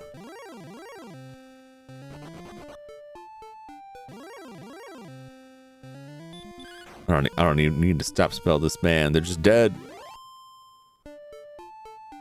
So at the very least, we can see our progress with like all of these things that once caused us any amount of trouble are now like so far beneath us at our level. At level 11, we are halfway to what I believe is the maximum level in this game of 20, which I have never reached. And honestly, I don't think you need to be level 20 to take on the end, but it certainly helps. Any little bit helps. I think at like 16, 17, you could probably get the job done if you're lucky. Play your cards right. But I'm going for broke. I'm gonna grind this bad boy all the way up to the top. Get the romance in row again. I have no idea what any of this is. Go between Lily and Yuri, but Lily took the lead. Oh, later, Leather. Thanks for dropping by. It's good to see you. Haven't seen you in a bit. Hope you're doing well. And I hope to see you again in the future. You take care. Have a good one. Any man with gray hair wins. If you take that statement like out of any kind of context of like the game you're discussing, is very funny to me. Just in terms of like wins what? Mortal Kombat? The fashion show? The presidency. I'm greatly pleased thou hast returned. Before reaching thy next level of experience, thou must gain 457 points. Will thou tell me now of thy deeds, so they won't be forgotten? Yes. Yes, I will. Goodbye now, Jum. Take care and tempt not the fates.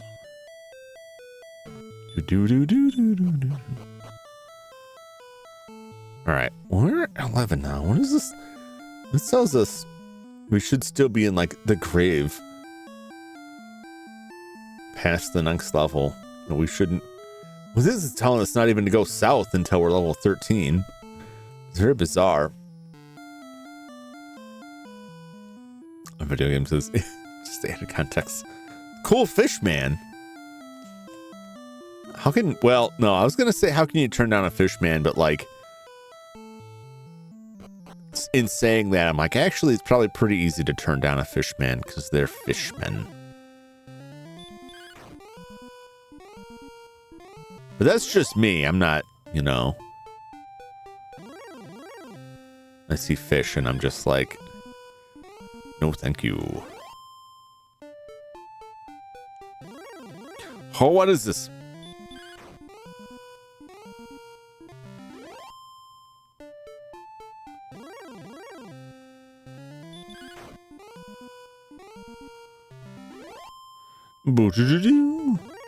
Oh my god. Non-stop.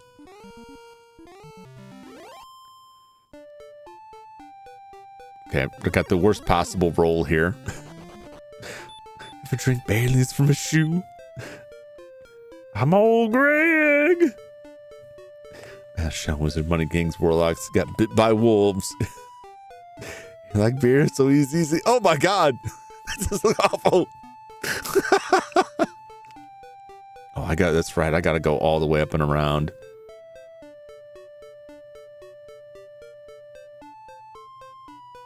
I think. Right? What's the map say? I'm looking here. Yeah, those mountains are pretty well covered, so I gotta go all the way.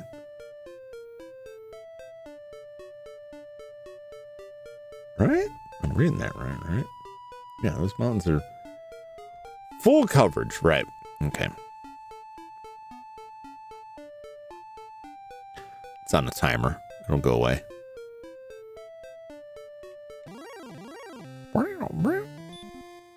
Maybe.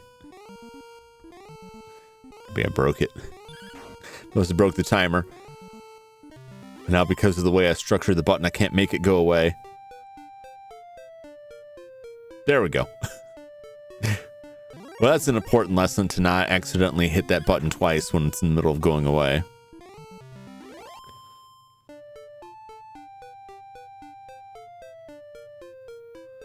There we go. All right. So now we're getting to some dangerous territory here. Not yet, though. But we'll get there. Where's the back of the map? We just crossed this bridge. We're up in that yellow area. Down that light green.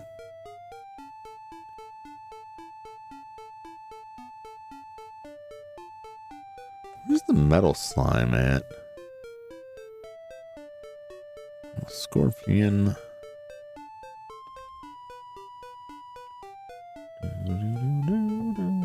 This text is so small.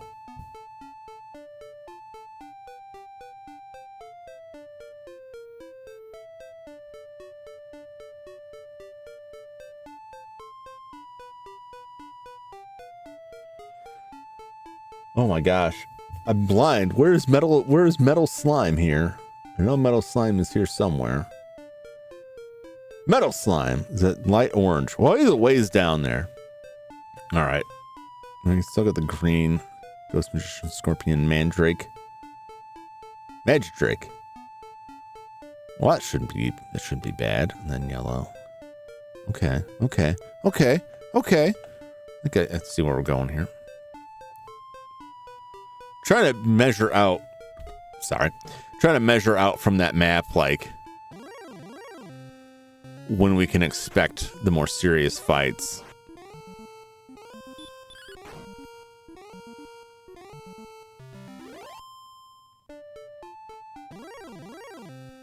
So where we're going now is, like, it can get particularly dangerous depending on how far you try to push. And so it's not a great idea, unless you're just like no guts, no glory, to push too far from this point, because there's no towns really nearby. And these enemies right now, we're taking out like one shot. These are easy fights, right? But we'll reach a point where... Not missing the bridge. No, it's over this way. Reach a point where, like, there's some tougher enemies than this, and then some even tougher enemies than that. And what you can happen is you can go a little bit too far and get into really tough fights, get your hit points down real low, and then while trying to run away, oh my gosh, the same goes 3 times. While trying to run away and get back to a safe point, you find yourself, like, getting beset by enemies that are too tough for you to escape from and live. Goldman! Like, Goldman's, like, pretty beefy. Goldman is going to do some damage to us. We can take Goldman out, probably. But this is where, like, stuff starts getting tough. Okay. So according to that, right, that's the yellow section there, isn't it? No. Is it the orange section? No, that's not the orange section. It's the green section. Where is it? Where am I? Where am I?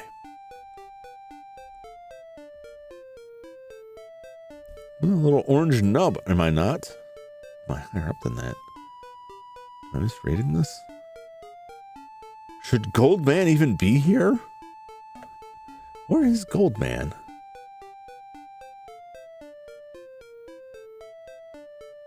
Goldman's in the blue.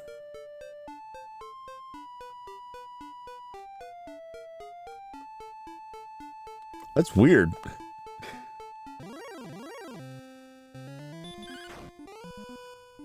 I think that map may be incorrect, because I feel like we're not even... Where in the world is Goldman San Diego? I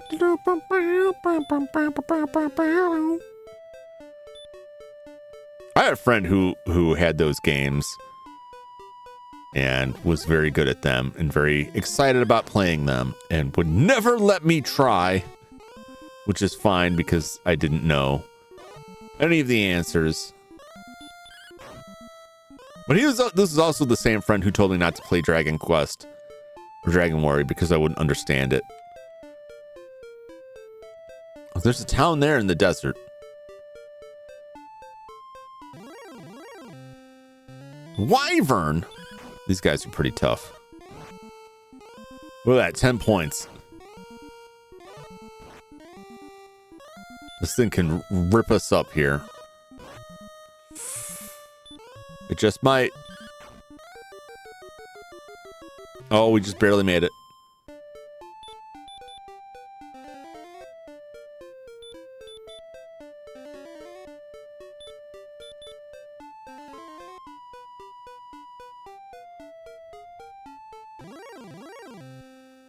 I'm confused because according to that map, we should be in Metal Scorpion turf. But yeah, that thing's really tough. And that's what I'm saying. Like, if we go too far over that way, we'll get beat up. We'll get wrecked by them.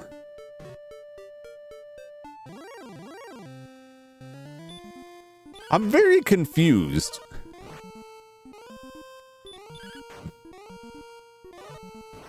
Unless I'm misreading the location on this map. I feel like we should be in Metal Slime Turf. We shouldn't be seeing Goldman and the like.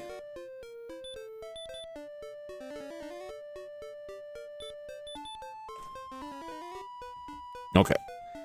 Let's take a look at that again. I believe we're on this little nub here. Right? Which according to this is orange, which is this here, which is Metal Slime, Wraith Knight, Magic Wyvern, Shadow Knight, Knight. I think this may just be possibly be a misprint. I don't know. Because they're also down here, which is past the red zone. So it would make some sense for it not to be over here, not to be right here. Which would make it blue, which is the Wyvern, Goldman, Wolflord, Wraith. We haven't seen a Wraith yet, I don't think.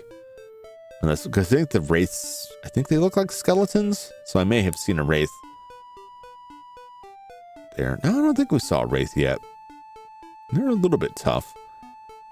But yeah, we're right in here, which should be Metal Slime Turf. So I don't know if it's smaller than this or if this is just inaccurate. It could just be inaccurate. It could just be incorrect.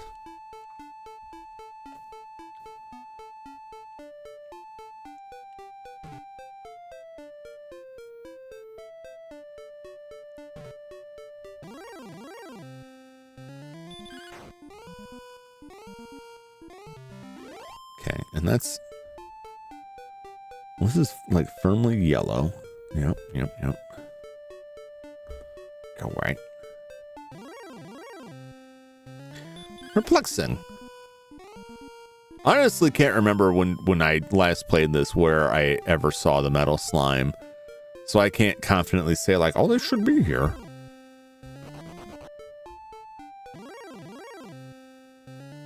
It would make more sense for them to be lower down.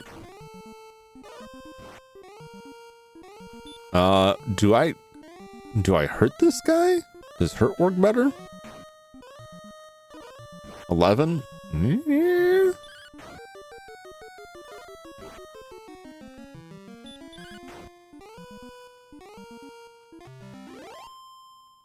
Man, those wyverns are rough.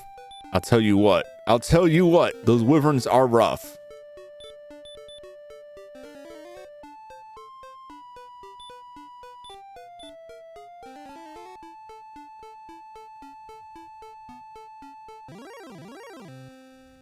There's the Wraith.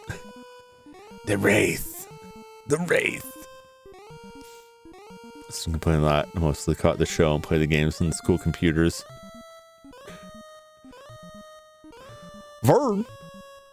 What? The Metal Slime, like we should be in here. I don't remember if these guys use spells or if they're just tougher skeletons.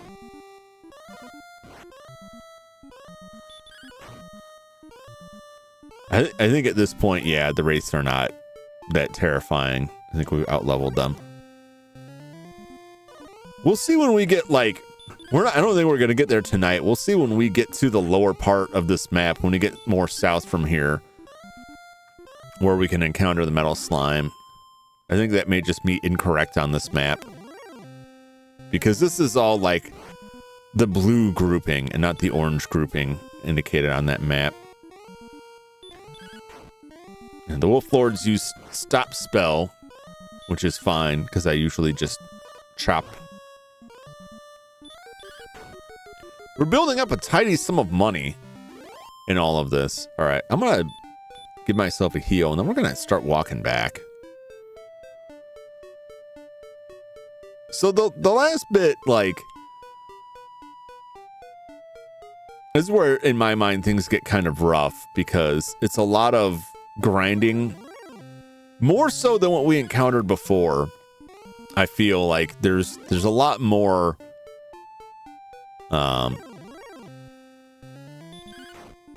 like just because the experience and the dollar amounts are so much higher, the gold amounts are so much higher. As we start to get to this point in the game, we're required to fight many more battles to get the money we need and the experience we need to level up. Shadow Wizards won't give up. They just never quit. But also, like, the difficulty gap between, like, one stage of monsters and the next stage up starts, like, the gap gets bigger. So, like, we're taking these guys on, and they're not too much trouble. But the next step up from this, like, comes very close to just destroying us. However, we also have, with that, the increased dangers of not having any town nearby us. Because we don't have a town nearby, it's a lot harder to quickly, like, get away and recover. Because the next actual town is, like, way south. We have to go down to the southwest corner and then head back east. And there we'll encounter a town where we can actually rest. And so, like, that whole turf is like a mad dash to get to that place, and you don't want to get there too soon. I've got myself lost here. We can go south. You don't want to rush to that area, because you can find yourself in a situation where you get to the town, right? But you can't escape the town, because everything in the town, like, here's the thing. You get to this town, right? And you go to the inn and you recover.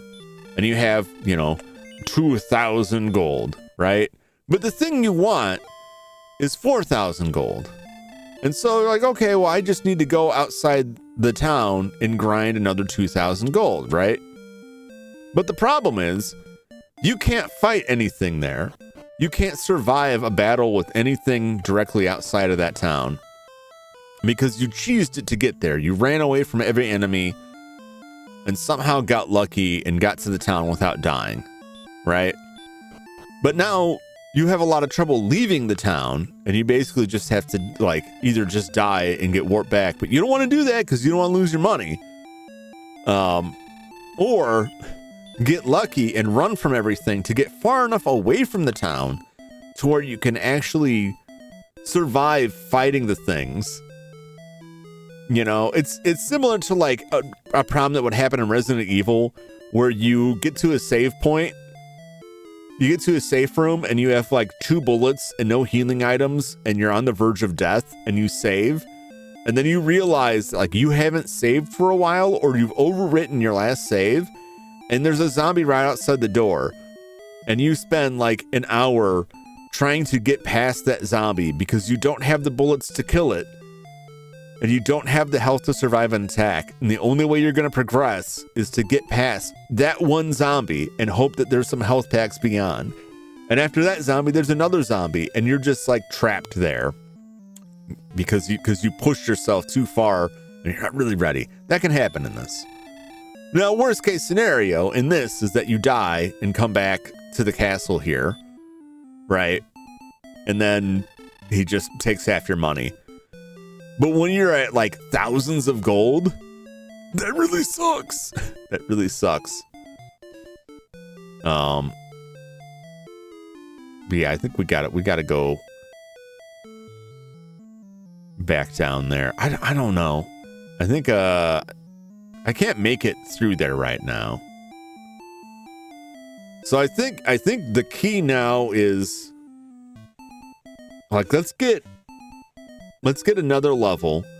Let's go back and try and fight the dragon again. I think that might be where we're at. It might be dragon time.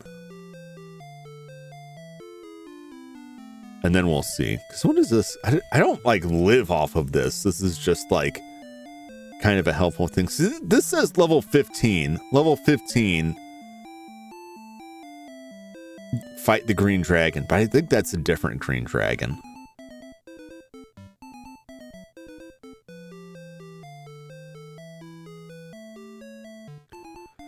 We went to the southern cave and he just told us to kick rocks. So that's funny. Outside is good. Yeah, I don't think we go. I think we're very close to level 12. I don't think we're close enough for me to make it this evening. I think we need to get to level 13 and get that return spell, because enemies are going to get tough enough that we're going to want to like run away and recover somewhere. Yeah, that sounds about right.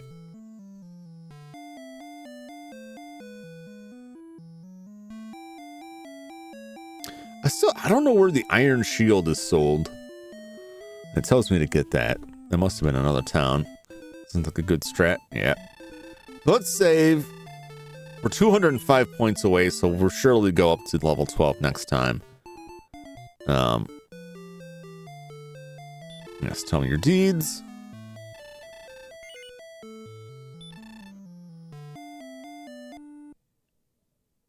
Then we will rest then for a while.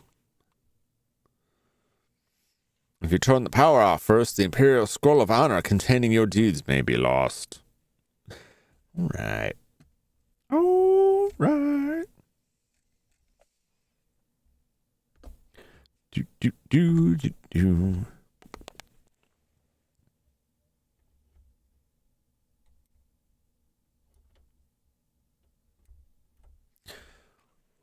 Go ahead and get this next thing set up. Well, that was some Dragon Warrior for tonight. We went up 3 levels. We were at level 8. 5, 9, 9. Actually, we went up, I think, less levels, but the levels are taking higher to go up. But we got upgrades.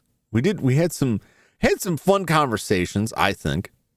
I think we had some good conversations.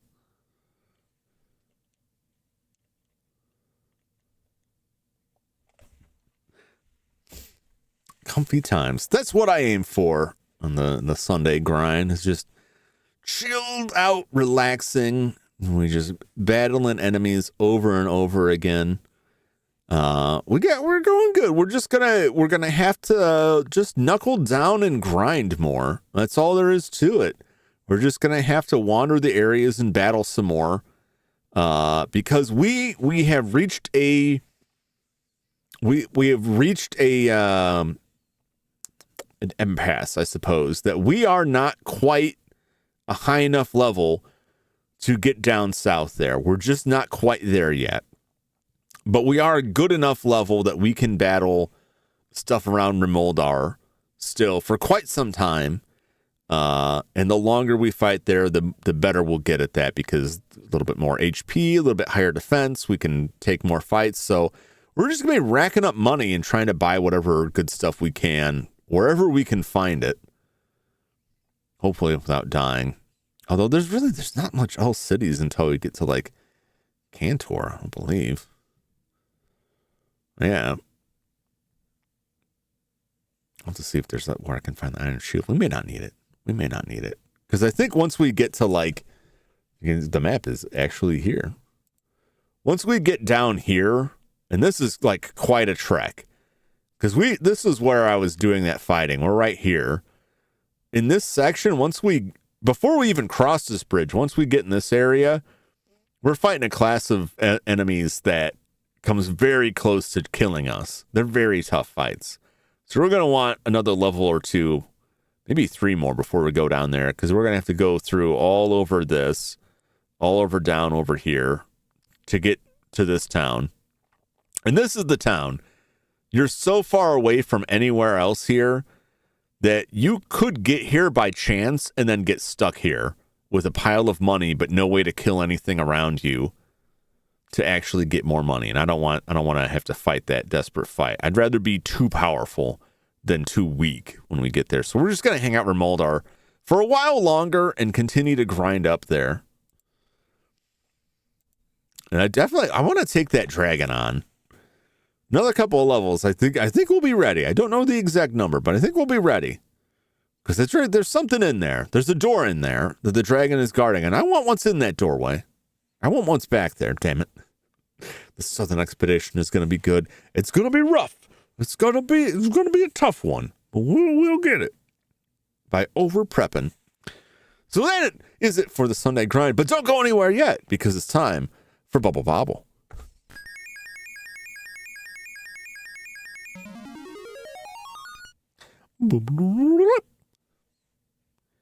We're at 54, level 54 of Super Bubble Bobble.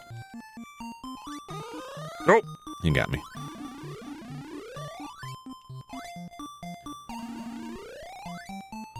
I didn't have limited invulnerability from that. I would be done for. Oh, these guys are...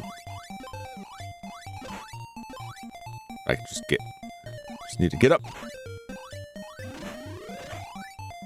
Get up, get up, get up!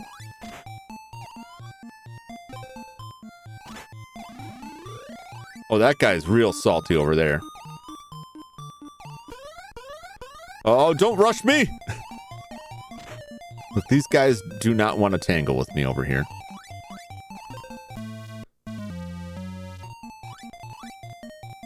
Nope! No, please! Oh!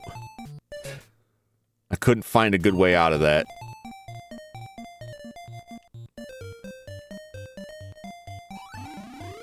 No, he wouldn't shoot the bubbles fast enough.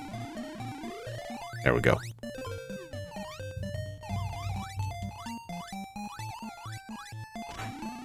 Gotcha. Gotcha. Now we're just down to this guy. Just gotta wait for him to jump. Haha!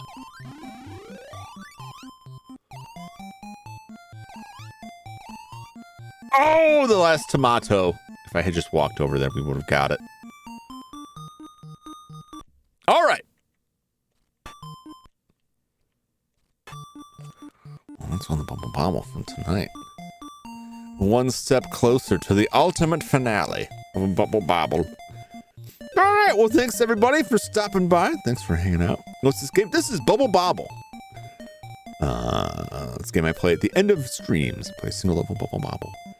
Thanks for dropping by. Thanks for hanging out with me. Thanks for chatting with me. I hope you enjoyed another delightful Sunday grind. We'll be back next Sunday for more Dragon Warrior. I will have my schedule up. If you don't see it tonight, you'll see it in the morning. I got a little distracted and a little delayed, and I'm still working on some thumbnails. So I will be putting that up. But I can tell you, Monday we're going to be playing Alone in the Dark, the New Nightmare in the Dreamcast. Tuesday will be Tales of Fantasia. Wednesday, probably Blender. We'll probably be doing some Blender stuff. I'm thinking.